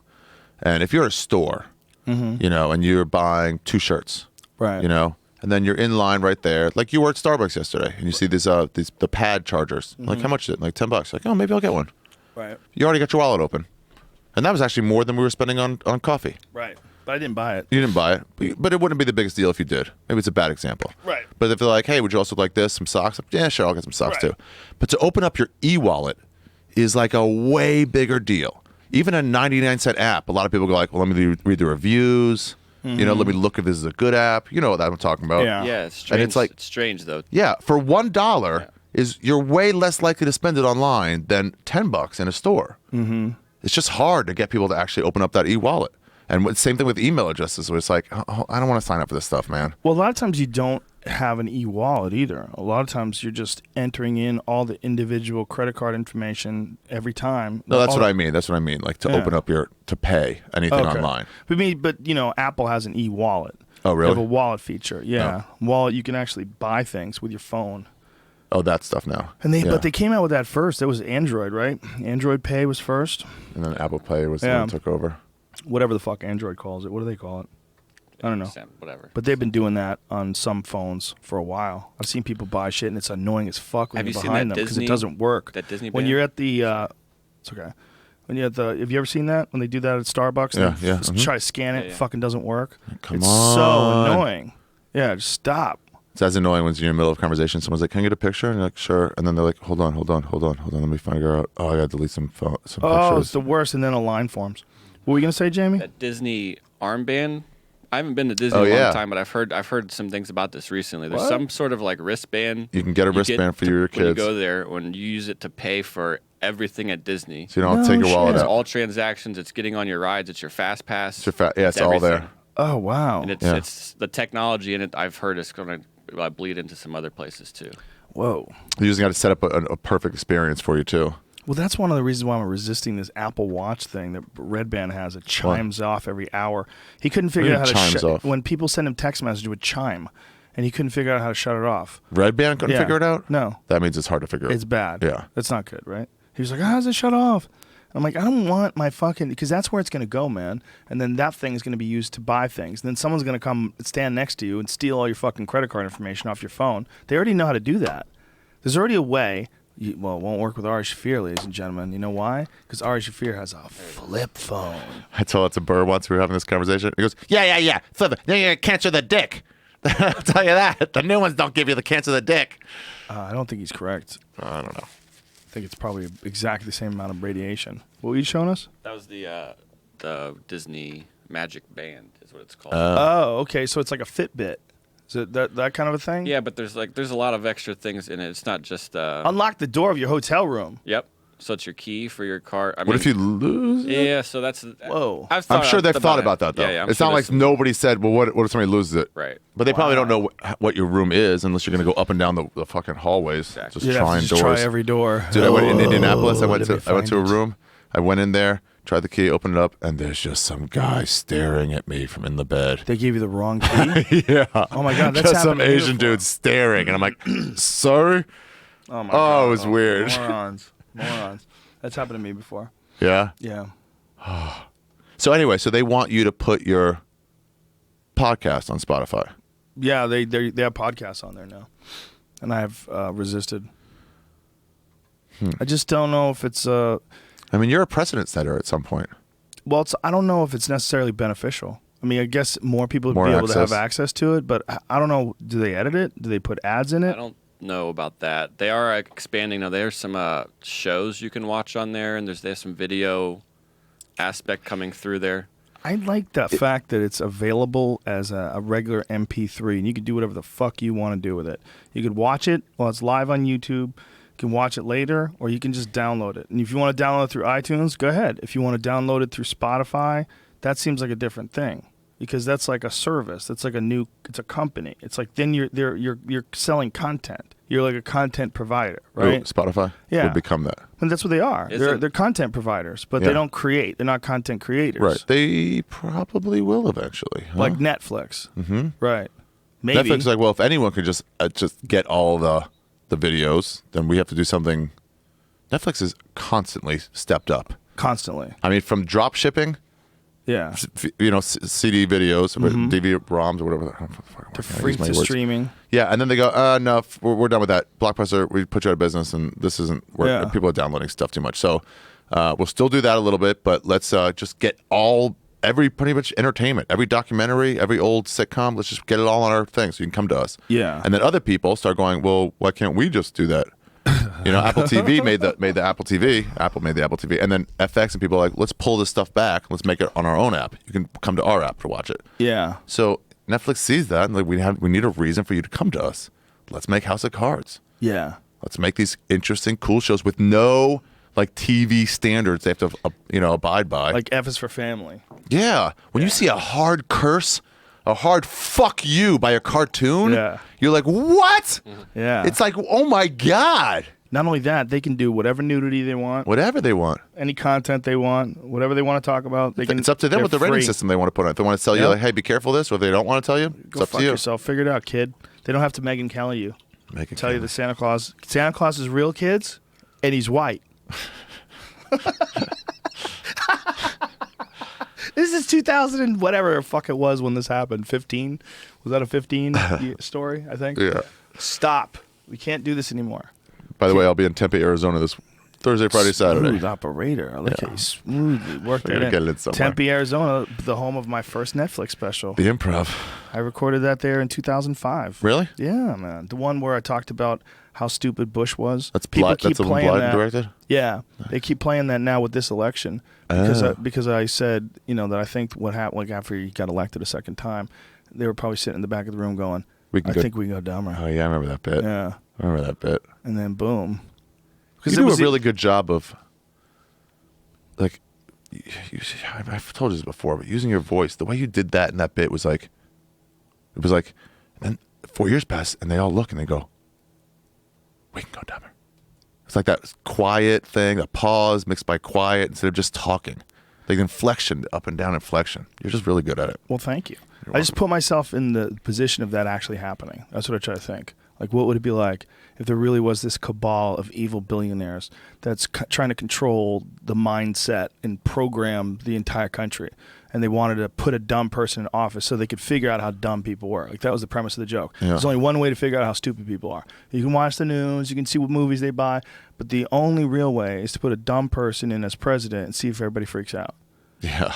Because if they don't freak out, it's because they're dumber than him. They don't even know he's dumb. Right. Like, that's a weird thing about being really fucking stupid. You We can don't go know dumber you're to test stupid. it, yeah. So the only way, the premise of the bit was the only way we could really find out how stupid America was to put a really dumb guy in as president. And like, there's many, many really articulate, whip-smart Republican candidates that they could easily make a great leader. Like, well, why would they do that?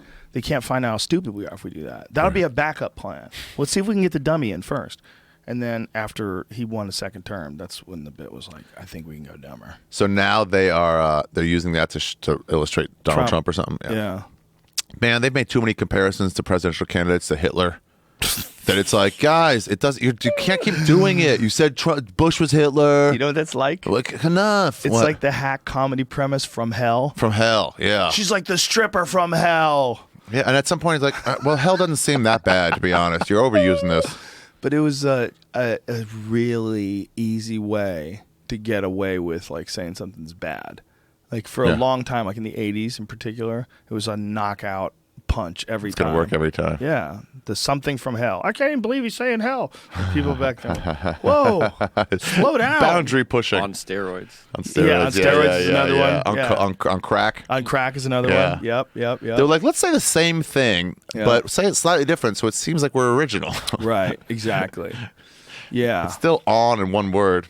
Well, I mean, if it's just a very minor part of what you're trying to describe, I guess it's fine to use it as a non-creative narrative. Yeah. Or non-creative descriptive. But when you're doing it a lot, Yeah. I think it's too much. Overuse. Yeah.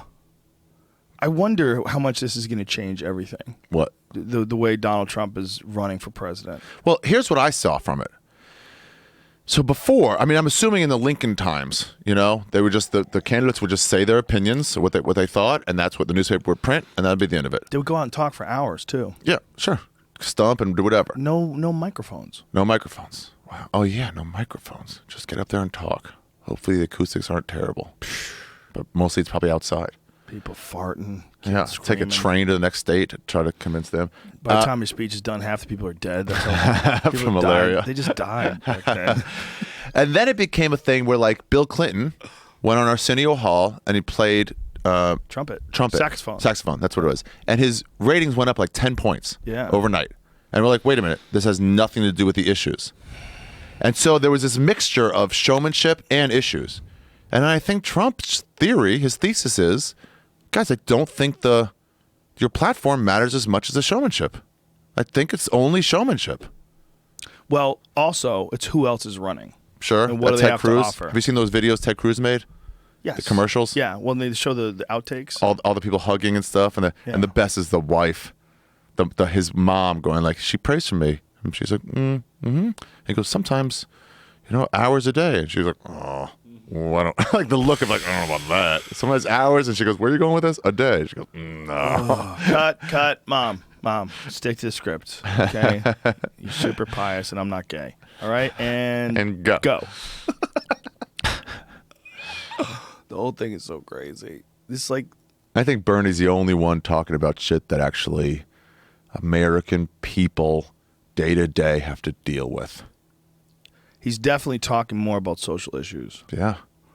I would like to talk to someone. They say socialism like it's a bad word, but it's just social issues.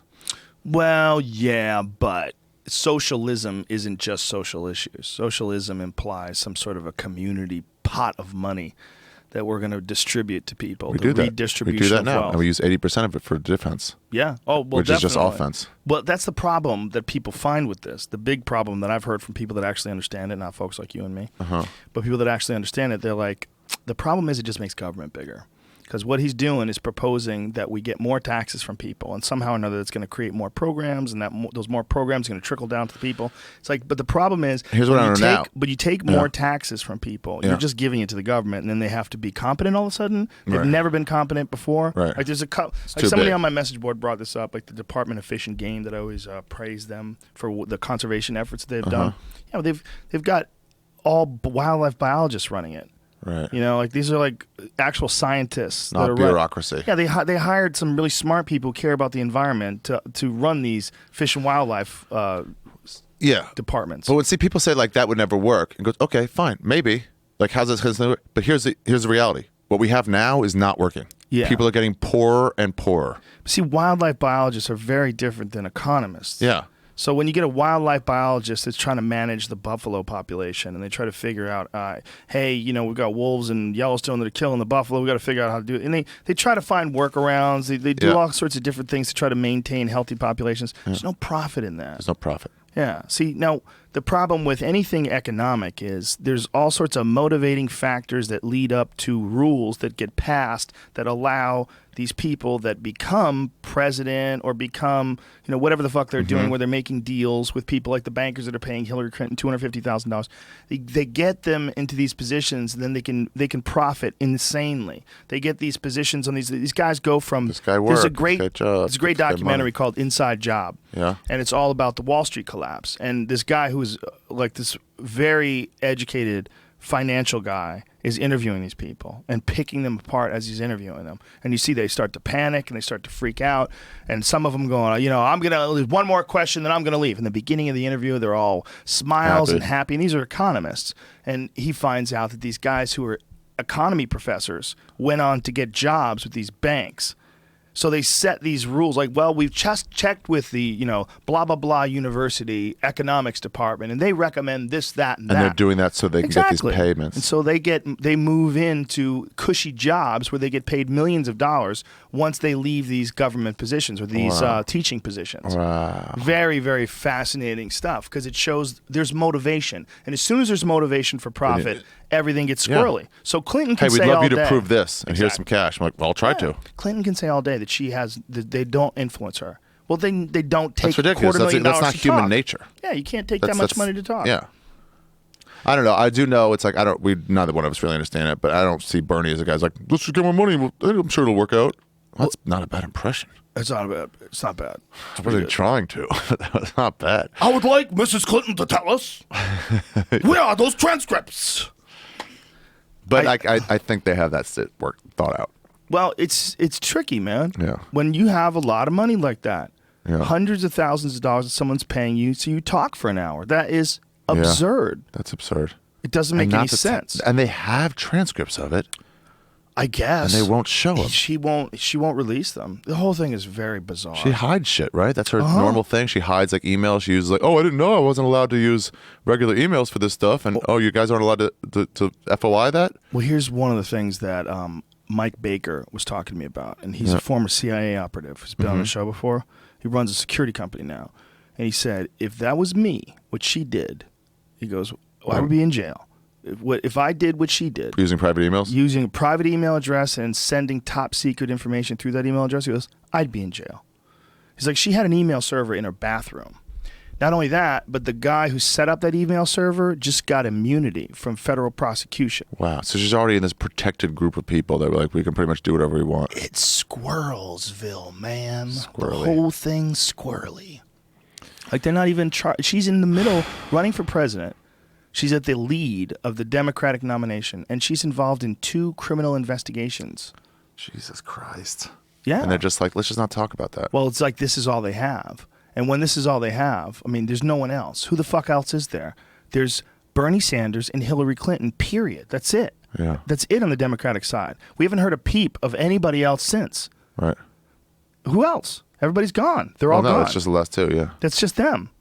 So it's one of those things where everybody's shutting the fuck up because they think they have to. This is the last gasps of a dying system.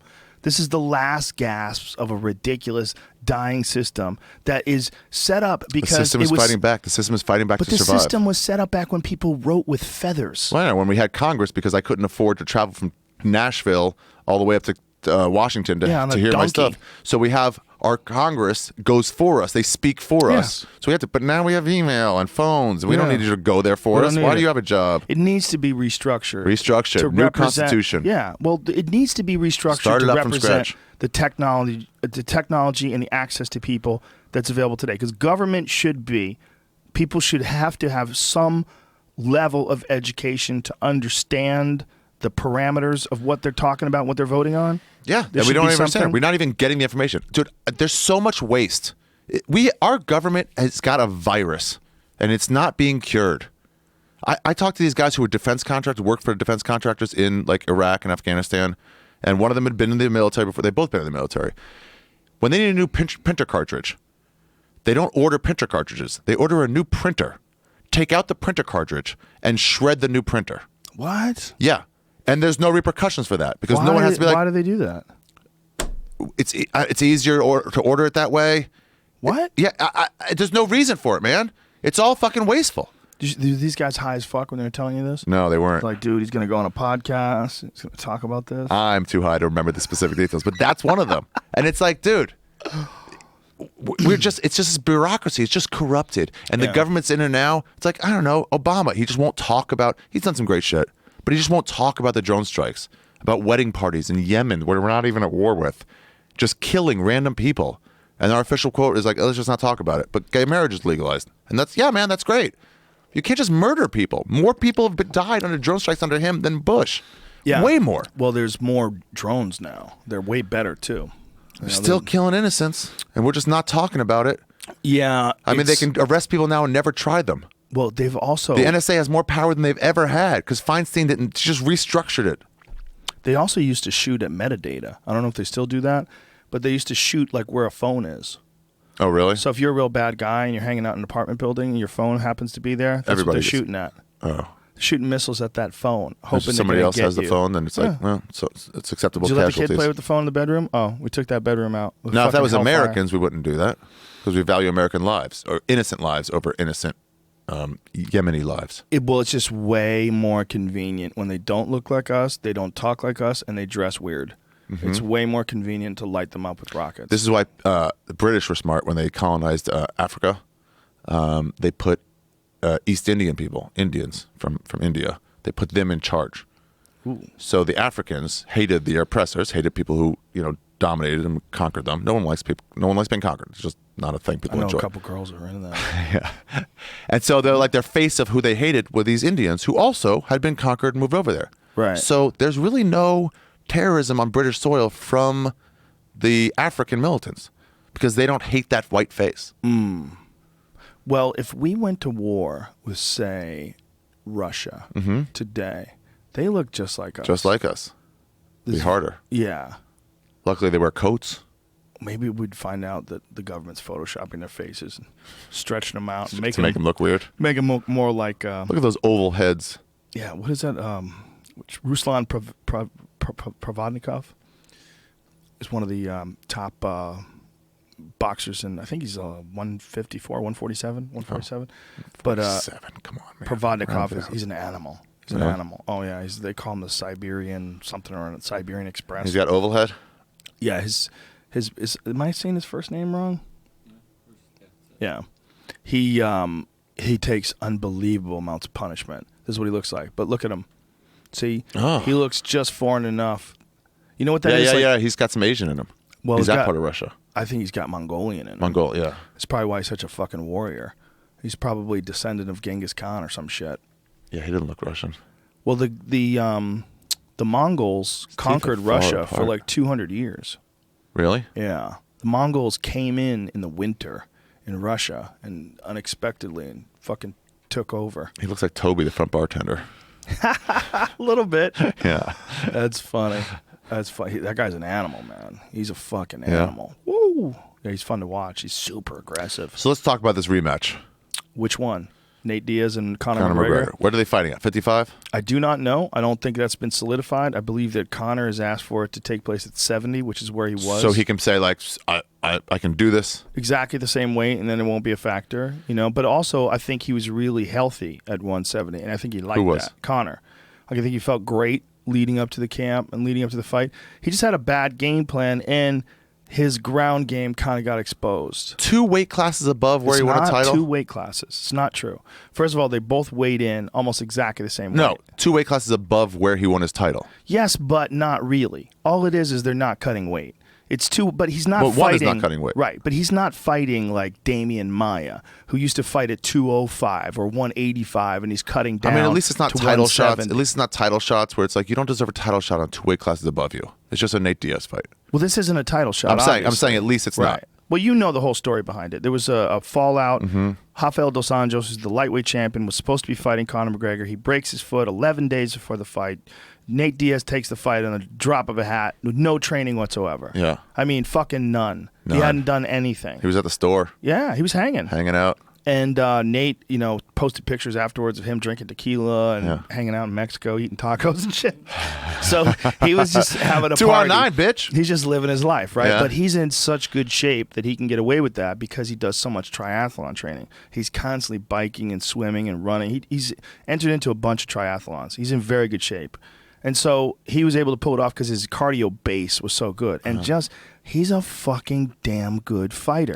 He's a damn good fighter. And he's exciting, fought, too. And he's fought legitimately at 170 twice. He lost to Stun Gun Kim, and he also lost to Rory McDonald at 170. These are legitimate 170s, and Rory being one of the best 170s in the world. Yeah. Okay. He got ragdolled a little bit by Rory, but, that was a wake-up call for him. He went back to 155, and at 155, in his last fight against Michael Johnson, he put on probably the best performance up to the Conor McGregor fight, the best performance of his career. He was fucking So I didn't say 55 because when I view Nate Diaz, I think of him as a 55er. That's what he usually competes at. But for this fight, he didn't want to have to cut weight. It's only 11 days out. Right. He's a little heavy. So he says, look, let's make it at 170. They both agree. Nate weighed 169. Conor weighed 168, or maybe vice versa. I think that's it, though. So, they're basically the same size. What would they fight at? They fought at 170. What do you mean? When Nate said, I'll fight at 170, where was he walking at?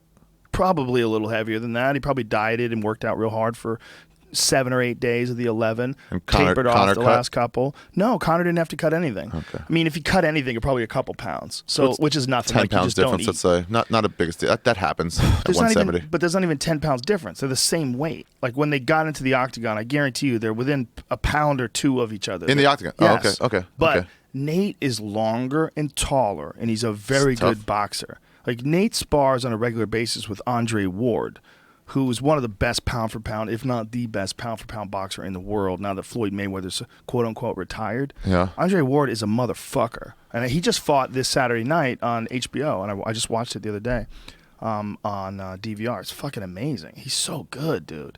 He's just nasty. And he's fighting at 175. He's going to fight Sergey Kovalev, who's the best 175er in the world. So he fought So with Nate him? spars with that guy on a regular basis. They're friends. And, Nate also spars his brother Nick, who's one of the best strikers in the UFC. Definitely one of the best boxers.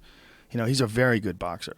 And he also spars with Joe Schilling all the time, who is Glory World Champion, Kickboxing World Champion. He's a motherfucker, man. So Nate is sparring with high-level world-class strikers, legitimate. Andre Ward, Joe Schilling. Yeah. 2 world champions in 2 respective disciplines. So he's a bad motherfucker. I just think that people see him swearing and sticking up his double fingers, and they don't realize put all that shit aside and observe his movements. Yeah. Observe his movements in a fight. In the Michael Johnson fight, in the Gomi fight, in the Marcus Davis fight, in the Gray Maynard fight. Observe his movements. He's a motherfucker, dude. Yeah. When he tees off on you, he comes at you like a snake. He's got long ass arms. Was that the He's Cerrone slippery. fight where it was the most connections of all time, where it was 80% of his strikes hit? In the first round, he lit Donald up. Yeah, it was what the fuck? Nothing missed. He lit Donald up. He fucked Donald up in that first round. It was 4 or 5 years ago, right? Donald started coming back with leg kicks. The only guy who's ever really successfully put him away in the UFC was Josh Thompson. And Josh Thompson is one of the most underrated guys. He's Josh Thompson, when he was at his best, left to go over to Strikeforce, and a lot of people missed out on some of the fucking wars that he had over there, and the Gilbert Melendez fights over there, and he went through a lot of wear and tear on you. But skill for skill, Josh Thompson is a motherfucker, but he's 36, and time just starts to get everybody. But at his best, and I think that his last fight with Nate Diaz, when he head kicked him, he stopped him, was one of his best performances ever. Right. And then he had some losses after that. But again, it's hard to stay healthy and get through a camp when you're 36 years old. When those guys get to the late 30s, things start to get. So he has 1 loss, but the loss, in my opinion, 1 stoppage loss. But the loss to Thompson is he's one of the most underrated guys. So it's solid loss. Fuck yeah! It doesn't get looked at as solid as it should be. I think Thompson at his best he's a motherfucker. So let's say he's a natural 170er. Let's say he wants to fight that Conor. But he's not. He's not. He just wants to fight this fight at 170 to prove his point that he can win it. To fight exactly the way they did it before, and to come in and fight in a better. This is what happened. If they're gonna do that, in the meantime, they should let Frankie and Aldo fight for a title. I agree. Like, how long are you going to vacate the belt that you haven't defended once? Max Holloway should be in the mix as well. You know, I think they also offered Aldo a shot at McGregor, and he didn't take it. That could be a Brazilian thing, if you know what I mean. Oh, what are you saying, steroids? Yeah. Wait, I like how you made the injection like heroin. They still do that? They still do that? So I picture it. I would say it was more like he's just unprepared and out of shape and didn't want to get knocked out again. I mean, the guy just knocked him out with one fucking punch a couple of months ago. I remember a guy, but I mean, he's like, give me that rematch, give me that rematch. He didn't know. See, he didn't know that Conor was going to get worked. When Conor got worked by Nate Diaz, it changed the whole game. He's like, oh, I can beat this guy. Everything changed, man. Everything changed in everyone's approach to him. When you watch a guy get beat up and strangled like that, you got to pee again? Yeah. Go ahead, do it. Keep talking about this stuff. Don't worry about it, man. But my point is, for the folks listening, when you watch a guy get beat up like Conor got beat up against Nate, and he shoots for a takedown and then gets taken down, Nate gets on top of him, beats him up, and then chokes him, and he taps real quick. Like Nate just dominated him once it got to the ground. He was already hurt when it got to the ground. Then everybody goes, okay. Could Rafael dos Anjos do this? And for a guy like Conor, I think one of the reasons why he wants his fight back is to prove that he fucked up. That he tried to take Nate out with big power bombs. He gassed out. He got tired. And then Nate boxed him up in the second round. Nate started tagging him, had him hurt, had him shoot for a takedown. So a guy like Conor, you don't get to be that good. You don't get to be that far. You don't get to be that successful. You don't get to knock out Aldo with one punch and beat the fuck out of Poirier in the first round like you called it, and beat the shit out of Seaver and stop Chad Mendez when you wanted to bet millions of dollars on it. I mean, he's a legit 100% motherfucker.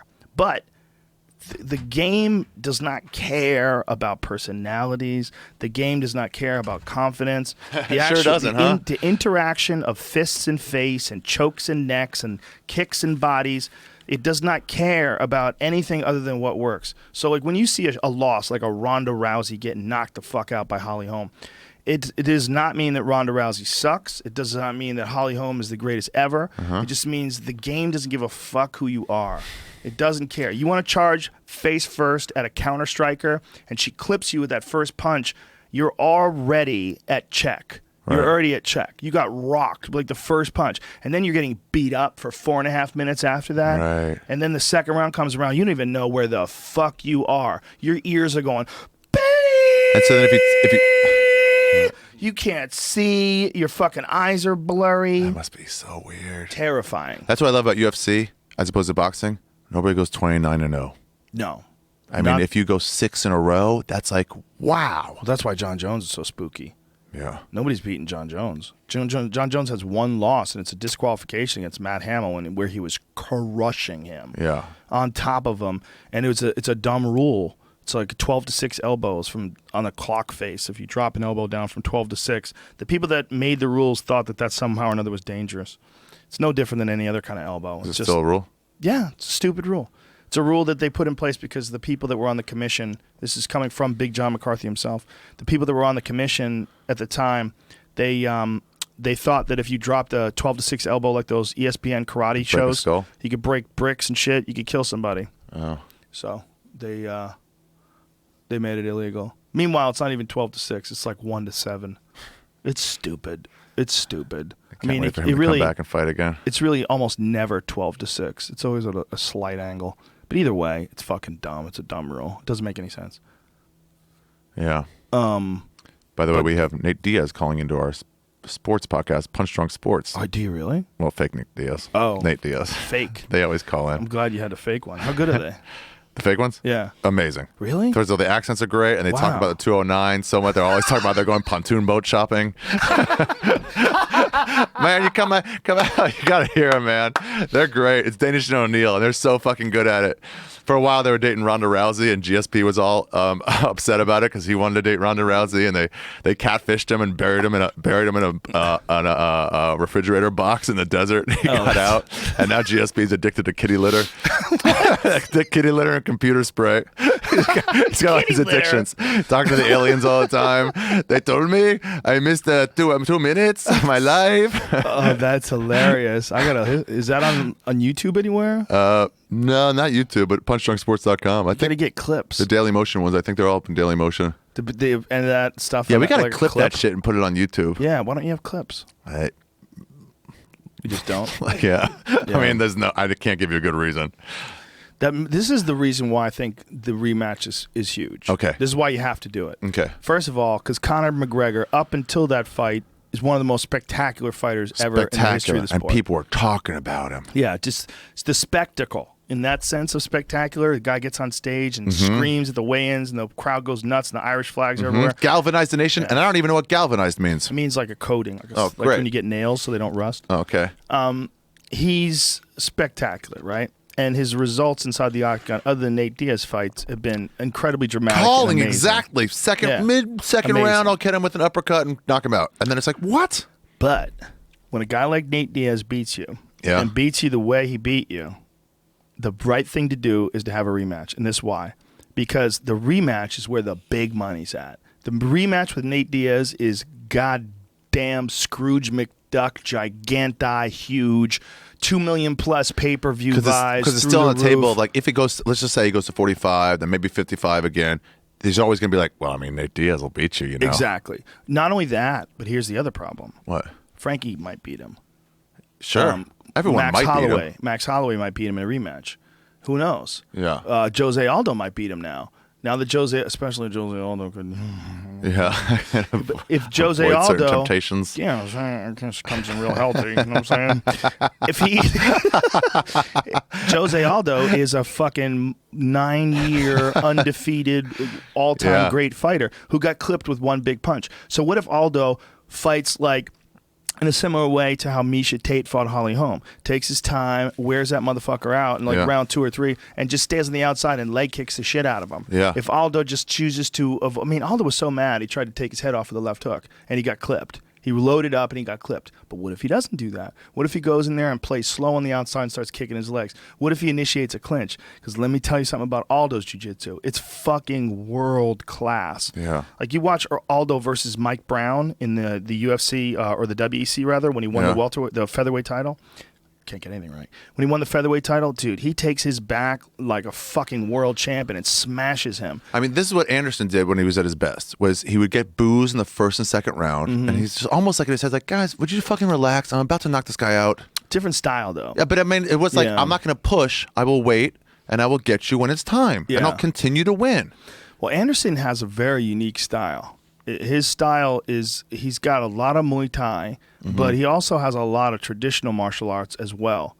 Like some of the things that he does, like the front kick to the face, the way he does, that's a front snap kick. It wasn't like a Muay Thai push kick or a teep. It was like a karate style kick. I was on acid for that fight. Oh, dude. At the MGM, me and Diaz sitting next to each other on acid, dude, screaming when he kicked him in the face like that. Dude. That was a spectacular. It was the first time we'd ever seen a front kick to the face KO in the UFC. Vitor? Yeah. Yeah, Vitor. Stunning. So Anderson was a sniper. And what he would do is he would find your range, find your timing, and then he would unload on shit. Close. I can go a little closer, a little closer. Okay, now I'm in my range. Or, with different fighters, he fought a different style. Like with Rich Franklin, he overwhelmed him in the clinch. Like Rich Franklin didn't have an answer to his what's called a plum. That's when a guy grabs the back of your head like this and pinches down with his forearms. And the Muay Thai clinch, like anything else, there's levels to it. And it's one of those things where how this is a good way to describe it. You know how you tie your shoes, and you tie your shoes effortlessly. You just reach down because you've done it your whole life. Yeah. Your pathway, like the neuromuscular pathway to tying your shoes, is automatic. There's certain movements that become like that. Like when you're sparring or you're fighting in particular, sometimes you'll move out of the way and you're throwing a counter before you even realize you're doing it. Like it's too fast for you to even think about. But you've carved that path so deeply in your neuromuscular structure that when someone does this, you do that. When you see this, you counter there. You understand, you recognize openings without even being conscious of it. And when a guy gets in those grooves, it's very hard to deal with it if you don't have that groove.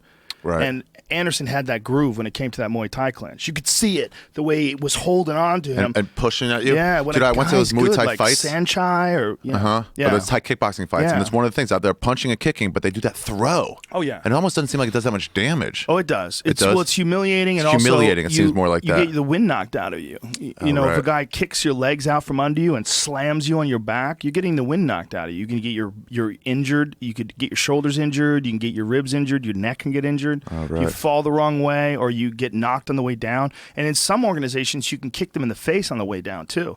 While they're falling. So they'll throw kicks, and then as you are scrambled, before the referee gets to you, they'll fucking knee you in the face as you're going down. Even with your gloves touching the ground, it's like legal in a lot of organizations to knee or even kick you in the face. Wow. So you got to be defending yourself and just say, I'll just fall all the way down. I'm not even going to brace myself. A lot of like, Muay Thai has some crazy approaches. It's fun the way they see it, though. Their clinch work is like one of the most underappreciated aspects of the sport, because everybody thinks of it as a striking sport, and it is, but it's also a grappling sport, because when they tie up inside that clinch, the guys who are really good, they execute these nasty trips, and they also, the way of manipulating you into knees, like when someone has they clamp down and they know how to control your neck, it's a very confusing feeling if you're not accustomed to it from a high level practitioner, because you get locked in, you don't know what to do. You start grabbing at it, and then you're getting kneed in the body, and then you get kneed in the chin. Kneed in the chin, that's one of the most brutal things in MMA.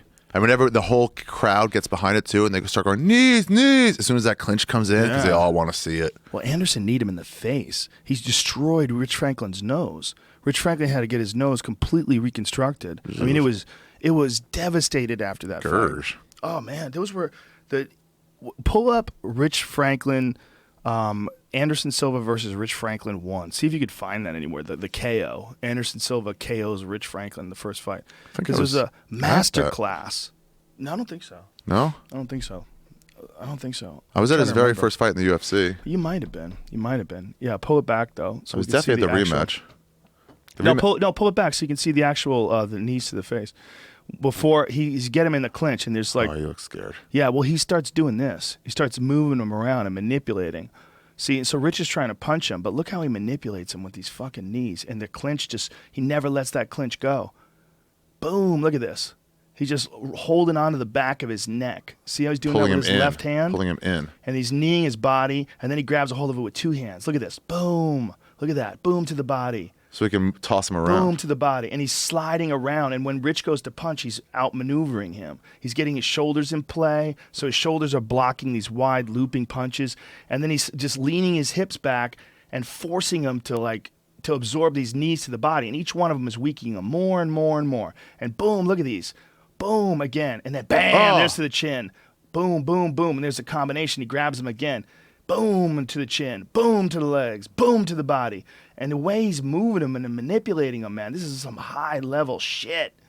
And you just didn't, at the time, see this level of Muay Thai in MMA. It was very rare to see, at least from this position. This is a very rare position to see prolonged in an MMA fight up until this point. Right. And so there, his nose is just shattered, and now Anderson's just moving in for the kill. And he gets it again. Boom, it hits him in the temple, and that's it. It's over. That's it. Wow. And his nose was destroyed. I mean, destroyed. It was like on the other side of that's his head. That's when he took the title? You could see that's it when right he took there. the title? You could see, yeah, that's when he took the title. But back it up just a little bit, Jamie. I wasn't at this You fight. could see the nose. You can see what? No, a little bit more. Like right there. Let it go right there. Watch when look at his nose. It's destroyed. It's caved at the top. Yeah, There's no destroyed. bridge. It's There's destroyed. no bridge. No, it's completely smashed. Oh. And his nose was never the same again. He had to get nasal reconstruction surgery, and it was a big deal. And they have to, put splints on your fucking nose and build it back up. And he came back. Yes, he did. He fought him again. Fought Anderson yeah. again. Got beat up again. He did his best. He fought well, and he fought great fighters. I mean, Rich Franklin had some great wars. Vanderlei Silva in the UFC. Knocked out Chuck Liddell in his last fight. Later was Vanderlei, right? Oh, Chuck was later. That's what Chuck was his last fight. His last fight in the UFC. Did he have a broken arm when he knocked out Chuck? Yep. He was like, fuck it, I got one shot. Let's go for it. Chuck broke his left arm with a kick. Chuck could kick fucking hard. Had some good fights in that Oh, my God. But that was like the first time we'd seen that level of that clinch in a world championship level fight. You'd never seen anybody control someone for that long with a Thai clinch. It was like so Anderson was like responsible for a lot of innovation, a lot of firsts. and not necessarily innovation in that he's using like pretty standard traditional techniques for that respective art form. Like a front kick is the most standard technique ever, but oddly enough, there was no front kick KOs until he knocked out Vitor Belfort. It's amazing when you see that, and then it opens up. Skateboarding has that too, where it's like someone will do it, then everybody goes, "Oh, let's all do that." Yeah. When Lyoto knocked out Randy Couture with a jumping front kick to the face, everybody was like, "Oh!" in Toronto in front of like 60,000 Really? people. Oh yeah, that's a big one. Yeah. When are they going to do the Garden? I don't know. Well, they can do it now. It's just Now it's recently legal, got passed. right? Yeah. But just to finish up this yeah. Frankie Edgar thing, Frankie Edgar could beat him. If he can get taken down and dominated like that with Nate, Frankie's a goddamn tornado. Bad for Frankie Edgar. I do too. For getting left out. They're like, there's a title eliminator fight, and now it's been like, I guess not a year, but like, well, where's his title shot? He did what he had to. You said win this, and you get a title shot. Financially, though, you gotta understand their point of view. Okay, but in the meantime, Aldo Edgar interim title. Yeah, or Max Holloway. Max Holloway's in the mix as well. Against who? Edgar? It could or be you can jump Edgar. It would be either.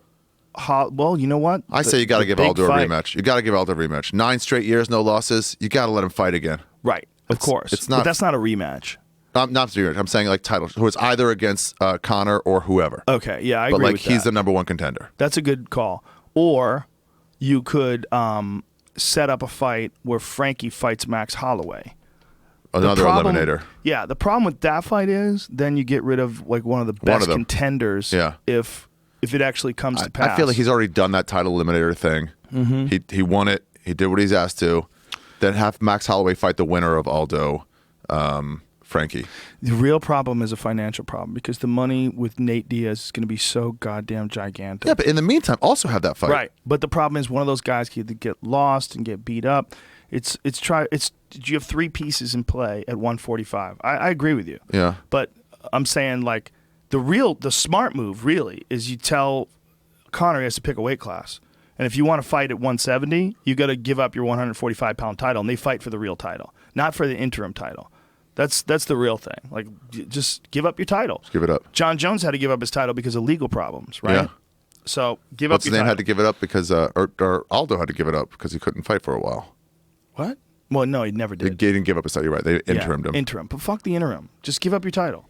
You know, it doesn't matter. It's not a loss. Right? Yeah. The loss is to Nate Diaz. You want to go to 170, that means you're campaigning there. You can't just freeze up the division. So then you have Aldo versus Frankie for the real fucking title. And they fought already before, by the way. Aldo Frankie? Yes. And Aldo beat Frankie. It was when Aldo in his prime. But I think that Frankie is better right now than he was then.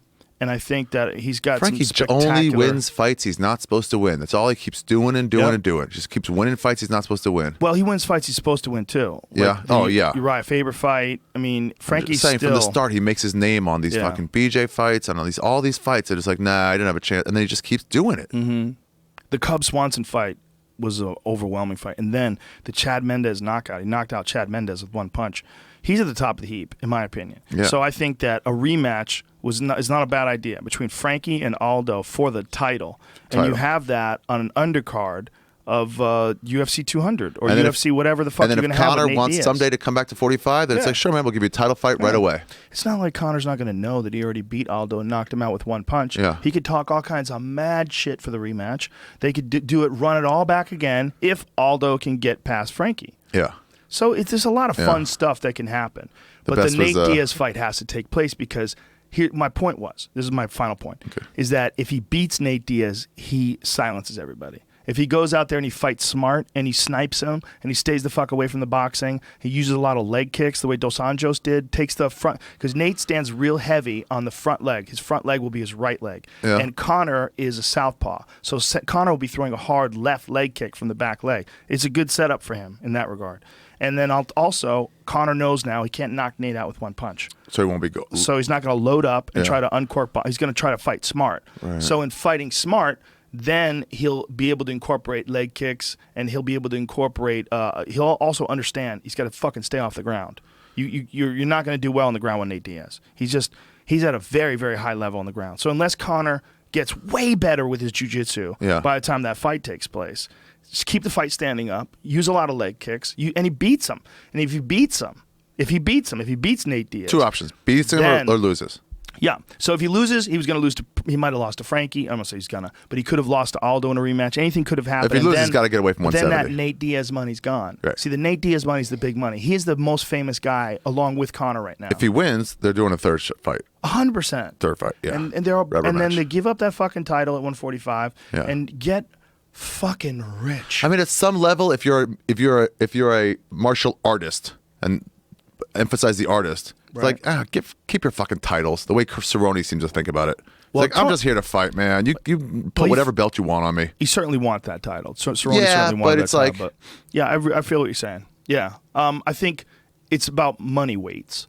You know, money fights are what's really important. And It's Yeah. not a matter of titles. No one would give a fuck if neither Nate Diaz doesn't have a title and Conor McGregor's not the welterweight champion. If he gave up his title, that wouldn't mean a goddamn thing. Still a war. Still a great You fight. still have former featherweight champion versus former Ultimate Fighter winner who stopped this guy in the second round of their last fight. It's a spectacular fight. and the trash is so good. Oh, it's a giant You're fight. on steroids. What? How you take that back? All right, steroids. Yeah, it's a giant fight. What have I ever done? I've never done it. Steroids. Yeah. So great. Nate and Nate was unflapped. Unflappable. But That's all the best that when they told him in his shit last talking- fight. They were like, Yeah. Nate, you got to stop talking. The ref stopped talking. He's like, why? That's how I fight. When I'm fighting Stockton, I fight. You can't tell I him to talk stop shit? talking. What do you mean? Is that a rule? Referee needs to shut Is that the a fuck rule? up. It's not a rule. You can't do that. There's a lot of stuff that referees get a little busy in there sometimes. They interfere too much. Yeah. They talk too much. Fight. Come on, guys, fight. Keep it moving. Like when they are fighting, sometimes they say that. Like when guys are clinching. And they have to turn and go, what? Yeah. There's some referees that are just not that good. Oh, right. You know, there's guys that say it when it's appropriate. Like Herb Dean will say it when it's appropriate. Like if someone's like they're stalling. He's great. He's a gold standard. Him and McCarthy are the gold standard. They're the best. And Josh Rosenfeld.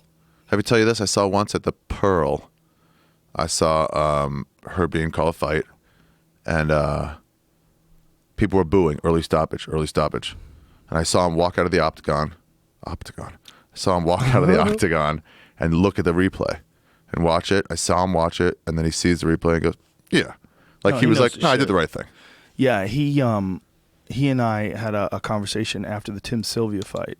Yeah. And Tim Sylvia fought Frank Mir, and the audience was booing because he stopped the fight because they didn't see it. But I saw it because I had the replay in front of me and the screen. The audience didn't have a screen that they could call up keep from the looking truck at. instantly, so they had to put it up on the big screen where you could see Frank's arm break. See Tim's arm break. yeah. So Frank got him in an arm bar and snapped his forearm in half.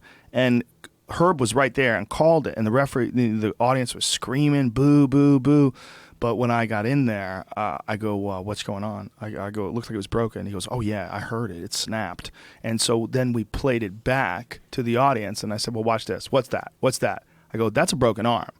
And then I showed it to Tim Sylvia, and Tim Sylvia thanked Herb Dean after the fight. He's like, I was complaining about the early stoppage, but you saved my career. Like, my fucking arm was broken in half. And so Herb was like, he heard the snap, saw the bone Because he could have break. done a lot more damage if Yeah. he kept fucking with it. Well, Herb was in the perfect position. He's a really good referee. as Tim far as- apologized, said thank you. yeah, thank you Wow. for saving my career. And his yeah. fucking arm, man. Because if someone yanks on a compound fracture and it goes right through the skin and the bone bursts, you use all sorts of risk of infection, real serious complications. Wow. I mean, who knows if that arm's ever going to be the same again. Most exciting fight I might have ever seen.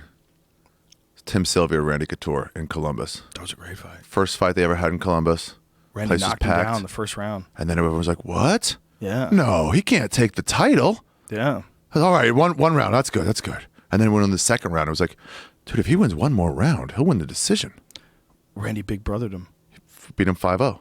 And he stepped in with like the inside leg kick fake to the big right hand and just clobbered Tim Sylvia. And I think Tim just totally never recovered from that. It was probably just caught him on the chin and whomped him. Did you ever see Tim Sylvia when he fought Ray Mercer? Yeah. Dude, that was a Sad. crazy idea. Sad. That was a crazy And he idea. still faked the leg kick. And Tim Mercer's like, we're not going to do kicks, right? We're not going to do pussy shit. He didn't fake the leg kick. This is what was supposed to happen. They were supposed to have a boxing match. It's Yeah. supposed to be Ray Mercer versus Tim Sylvia with a boxing match. But because Ray Mercer was a world champion and Tim Sylvia didn't have any pro boxing matches, they No one would wouldn't sanction it? wouldn't sanction it. So they had to make it MMA. which But they doesn't said, make hey, any MMA, sense. but you and I, we both know we're just going to do boxing. And they were like, yeah. We'll just do Allegedly, boxing. they agreed to that. And then Tim Sylvia leg kicked him, and Ray Mercer hit him with a haymaker from hell. It was a haymaker on steroids. It was a knockout on crack. Yeah, Ray Mercer was a monster when he was young. He could hit hard. That's like the last thing that goes away with a guy like him. Here it is. Like, see, he gets kicked, and he's like, "Oh, He's man." like, "You motherfucker! I thought we talked about this." And then he fucking Tim's unloads. a big boy too. Boom! Look at that. What is he? 6'8", 6'10"? Yeah. Oh, he's enormous. Out. Yeah. Oh, he got slept. Look, watch this punch. Whomp. That guy hits so hard. For him to catch you like that on the chin. Ray Mercer. He was awesome back in the day. Ray Mercer was awesome. Damn. That knockout of Tommy Morrison. Did you ever see that? No. Tommy Gunn? Oh, my God. One of the most frightening knockouts in the history of boxing, for sure. Tommy Morrison was the guy. He was the white hope. Everybody thought he was going to be the heavyweight champion. He was in the Rocky movie. Yeah. He was this badass, and he fought motherfucking Ray Mercer. And Ray Mercer, boom, he catches him with this shot, and look at this fucking combination. Boom, boom, boom. And Tommy gets caught up in the ropes here. So he's in a corner. So as he's going down, look, his arm gets wrapped up in the ropes, and look at this. Boom, boom. Oh, he's out. Boom. And standing up. The ref's trying to stop him. And he's caught. He was caught in the ropes. Up. He should have been down. Dude, it was brutal. Damn. It was brutal. It was one of the worst KOs ever. And Morrison came back from that, but not really. That's amazing. He was always fucked up from that. That fight was just devastating. He got tired. Like the anxiety of the event and the fact that Ray Mercer hit so hard, you know, you're always nervous, you're always scared, and then he got caught. Bang! He started slowing down, he got caught. Ray Mercer could close the fucking show, too. Speaking of fights, Greg Fitzsimmons is going to doing a fight story in the next season of This Is Not Happening. Oh, are you plugging? Yeah. Oh, okay. I didn't realize I was doing it. But It is every Tuesday night, you guys. There's 3 episodes left. Didn't you just say you're going to be somewhere soon doing stand-up comedy, perhaps this weekend? You might have thought about Tempe, Arizona, the Improv. Oh, the Tempe Improv. What a place. AriTheGreat.com. Hey, if you go to our website, 105 The Zoo, and if you enter in your email address, you can win tickets to see Ari Shaffir. All right. Most likely, we'll just annoy you. Yeah, and this is for sure. You guys, you can DVR the show for sure. I'd like you to do that. Ron White's on this week with me doing that story about Chinese shit squat toilet. Oh, nice. Yeah, I worked it into like a long, nice story. But Nice. if you Google or YouTube search This Is Not Happening playlist, you'll see the unedited versions of these long-form stories. 71 videos up right now. Diaz has probably 4 of them. That's beautiful. Rogan has 2. I remember Segura when has you 2. started us all out, man, at the Improv Lab. It's Improv amazing. side room. 12 people. Belladonna was Amazing. one of them. Belladonna, She was in the audience. Whatever happened to her? I don't know. She retired. She got out of the business. I don't really come across her on Pornhub anymore. So they just get out of the business, man. But yeah, I started with nothing. Diaz and Marin was in the first one. Did you start from the bottom? Now you're here. I guess so. I think You did. I think you started from the bottom. Now the whole crew's here. That might be true. I think that really holds true.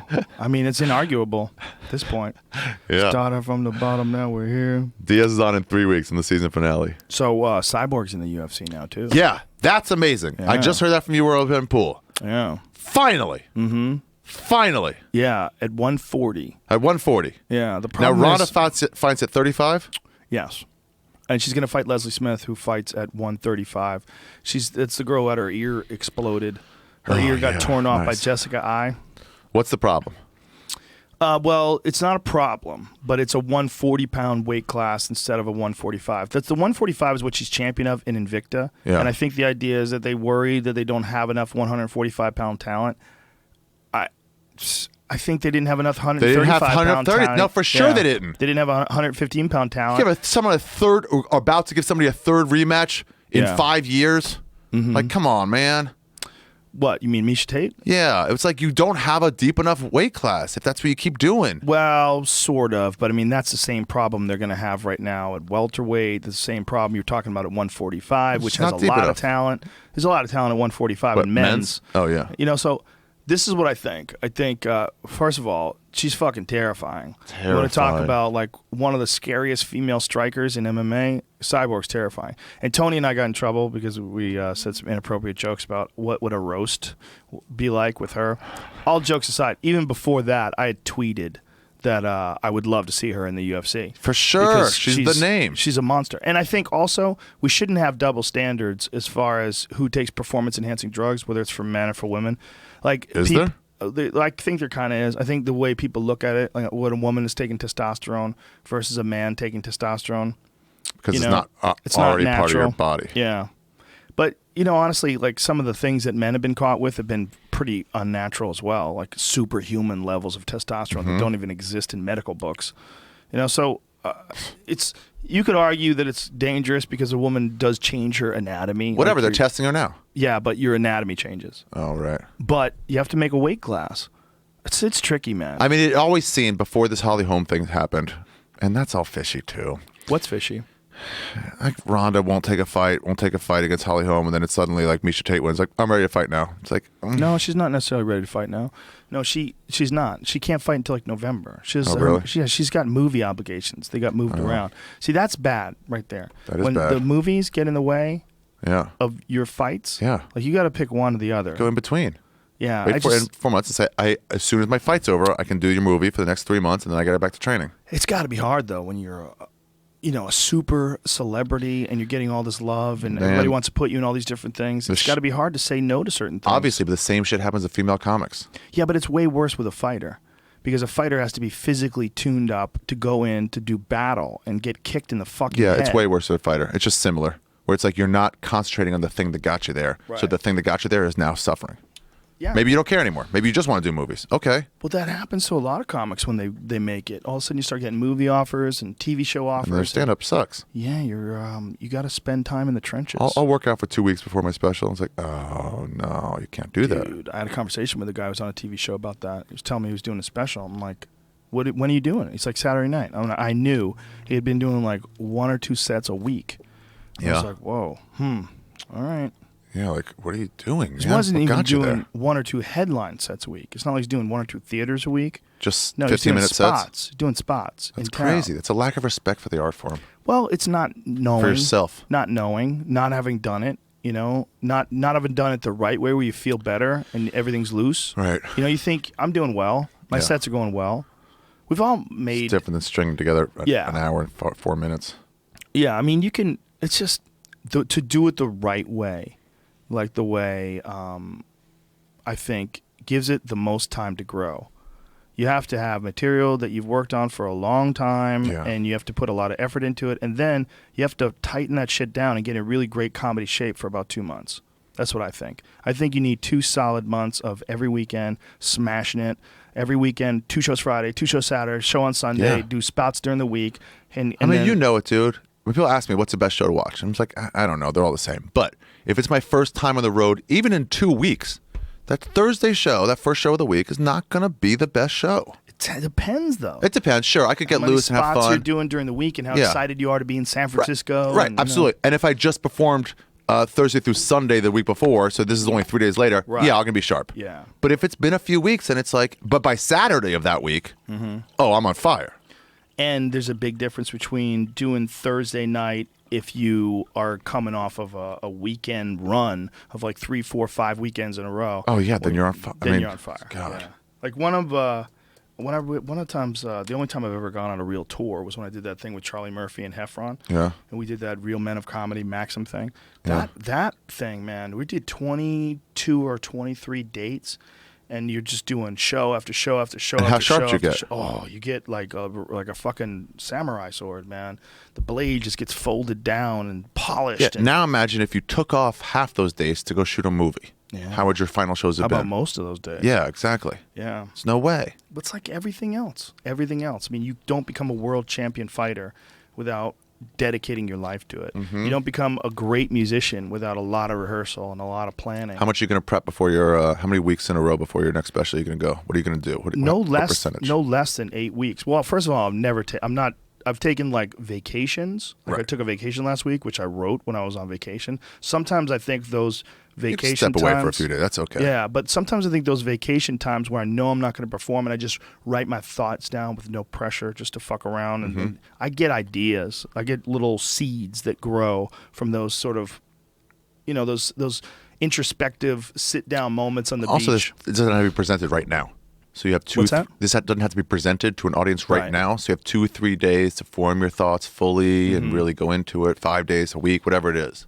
My point being, I'm constantly working. Yeah. Like I'm not taking any time off. Besides like having a little Hell yes. vacation time. Even when I had a vacation, I came back and I gave back on my vacation on Thursday night and I was performing Friday and Saturday night. I went right back in, you know, and I'm doing 2-3 shows a night. I'm doing them at different clubs. I'm moving around and then I'm doing the road. I think you got to stay sharp. You got to bear down. But the last run, I accept no less than 2 months. What? Every week? Yeah. On the week. road? Every week. Somewhere. It doesn't have to be on the road. It could be the Irvine Improv. It could be Ontario. I mean, doing hours, I'm saying. Yes. So you're saying 7 straight weeks and then film on the 8th. Yeah. And you're not going to take... Sometimes I thought, and I don't know, if I should like take the week off before. So then when Thursday comes, wherever, I'm doing it in Cap City in October, but like when I do, I have a little freshness to it. You could do that. But I don't know the right way. And I also want to do like a garbage club the week before that. Like just to fuck like around. a sea-level room where I won't have fans and I can just like, let me You'll have fail fans here. everywhere you go. As long as you place put like it Dayton. online. You'll have fans in Dayton. Yeah, You'll just have lower fans everywhere. percentage. You know what I mean? Just like, I don't have a draw Garbage here. people. You know, those people.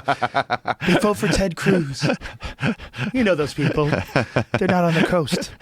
I don't know, man. I think it's different for everybody. So you're going to do 8 straight weeks. That's great. Yeah. You're going to be you're going to be fire. I think you have to.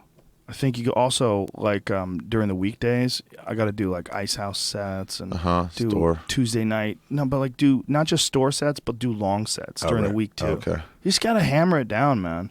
And you'll know if you're burning, you know, if you're not feeling that good about it, and you'll know if it's you're feeling good. But I think, I don't know, man. It's exciting stuff. Yeah, you're whatever. Yeah. Some new bits you have are fucking they're fire, man. They're fire. I'm into it right now. I'm Yeah. really into it. Loving it, man. Another thing is coming back to the store, which has been a little over a year now. You know? How you feeling now about that? Love it. Very happy. Perfect move. It feels like being away from it was great. It's your home. You were at war for a while or something, then you got back home and everything's normal again. It's better. It's better. The young crop is better. eBay has completely changed the game over Yeah. there. Reached out to people like Fitzsimmons and Hannibal and just be like, hey, whatever the system was, here's the number to call in. Call in every Monday. Yeah. We'd love to have you. You're one of the best comics in the country. Just come on in. Adam came to get me. One of the He came to reasons get why I you. came by. What'd he do? Well, I wanted to go by there again for 2 reasons. One, because you were doing your special there. I knew I had to be there. So I was like, okay. Thank you. That meant a lot to me. Yeah, I had to. I was like, I'm not gonna like that. It was a huge deal. Like you getting your first Comedy Central special, and you know me being your friend from when you were a doorman. Yeah. Yeah. Door guy. For And I'm sure. like, dude, you know, you have a Comedy Central special and it's filming at the store. Yeah. You know, I was going. Pretty excited about that. Yeah, so I decided to go the day before for that. So I came down on. So it wouldn't be like during the special, like, oh my Yeah. God, Josie, yeah, get it out of the way. Yeah, I had to go like just relax. Yeah. The fact that I was there. So I went to Roast Battle and I was like, wow, the vibe of this place is crazy. I was like, this is so much better than it was before. It's the young crop is so much better. That Roast Battle is insane. They've empowered, Emily has empowered like the door guys. Like, if you can come up with a show and you can get some people there, I'll give you the belly room. Yep. Just come up with a show. Yep. I'm looking for you guys to like make, instead of before we're like, Mitzi will never let us do anything. Yeah. No, it's a totally different animal. It's just way better. And it's also, we've been talking about this, that there's people now that became comedy fans because of the internet, from YouTube clips and from podcasts, and they understand it now. And they know that that's the place where we fuck around and work out, and they know that we're going to be there all the time. You mean go there- audience members? Yeah. Oh, right. So you build it and they'll come. Like you go there now and it's fucking mobbed. It's mobbed on a Dude, fucking they Wednesday. It's mobbed on a Tuesday. Monday, the open mic show, the employee show, they're like, it's packed there because it's one of the only times you can get a free show at the Comedy Store. Dude, they sold out 20 nights in the OR in a row. In the OR. In the OR. Okay, and people don't understand what this means. It's insane. It's only it's 165 seats. But when I ran the cover booth, there were Tuesdays and Wednesdays consistently. You couldn't start with less than 6 people. Yeah. And we wouldn't start. The show's supposed to start at 9. We wouldn't start till like 10 because Yeah. we couldn't get 6 people in there. Yeah, there'd be nobody there. 6. Yeah. And now it's just knowing that those times were only, I mean, less than a decade ago was like, wow. The internet changed the game, son. Changed the game. Changed the whole game. And podcasts changed the game.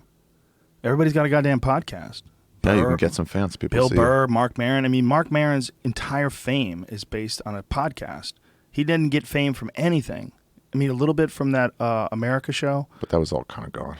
Yeah. He had a small base, but that's not who he's got now. Yeah. No, I mean, now he's famous. Air America.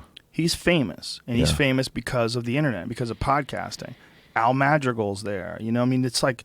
that's an amazing thing. It overthrew a fucking government in Libya and in Egypt. Yeah. You know? Yeah. The internet's a motherfucker, dude. It's a motherfucker. And so the place is what it should have always been. It's the best playground for comics. Do whatever you want. Fuck around, come up with great material, and Holtzman. Oh my God. Folks, if you're in town on a night where Brian Holtzman is closing out the main room, just go. I mean, it's not become a thing yet. It should be a thing. Like what people are talking about, like Kinnis in his prime. He came in late night, right? Yeah, it was all late night. I'm telling you, Brian Holtzman on Friday night, he got on stage at like 12 o'clock, 12:30 or something like that. That's 3.5 hours into the show. It's a long show. If that's the main room, if there were 300 people in there, there's probably 30 at this point. Well, there's more and more now. That's what's interesting. There was like 60 or 70 there to see him. It's still a show.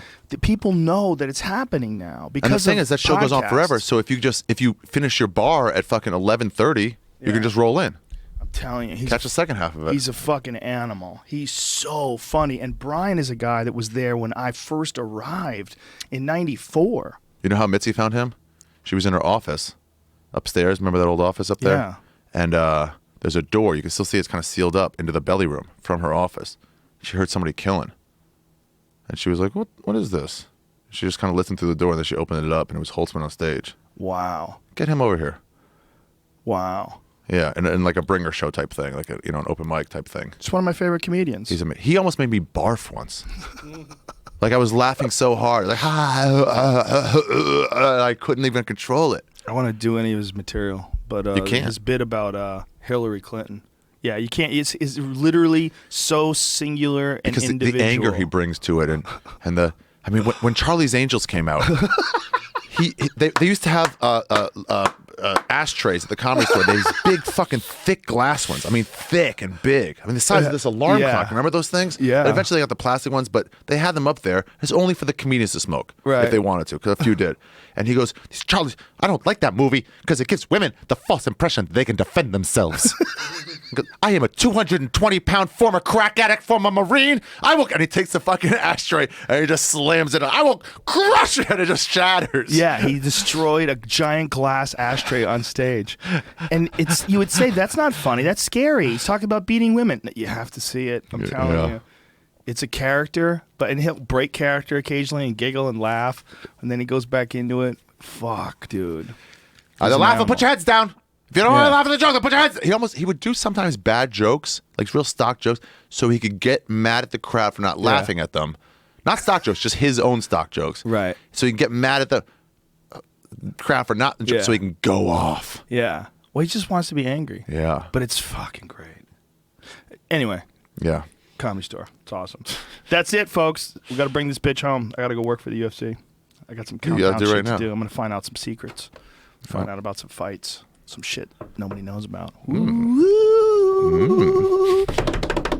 So excited. Cyborg Rousey. Everybody wants to see that. Yeah, well, that's got to happen after Cyborg fights Leslie Smith. That's in May in Brazil. Yeah. That's it, you fucks. We'll be back tomorrow with Andrew Dice Clay. Holla at your boy. Nice. Very excited. Very excited. And until then, Ari, anything to say to the people? Guys, I guess not. Okay, go fuck yourself from Ari Shaffir.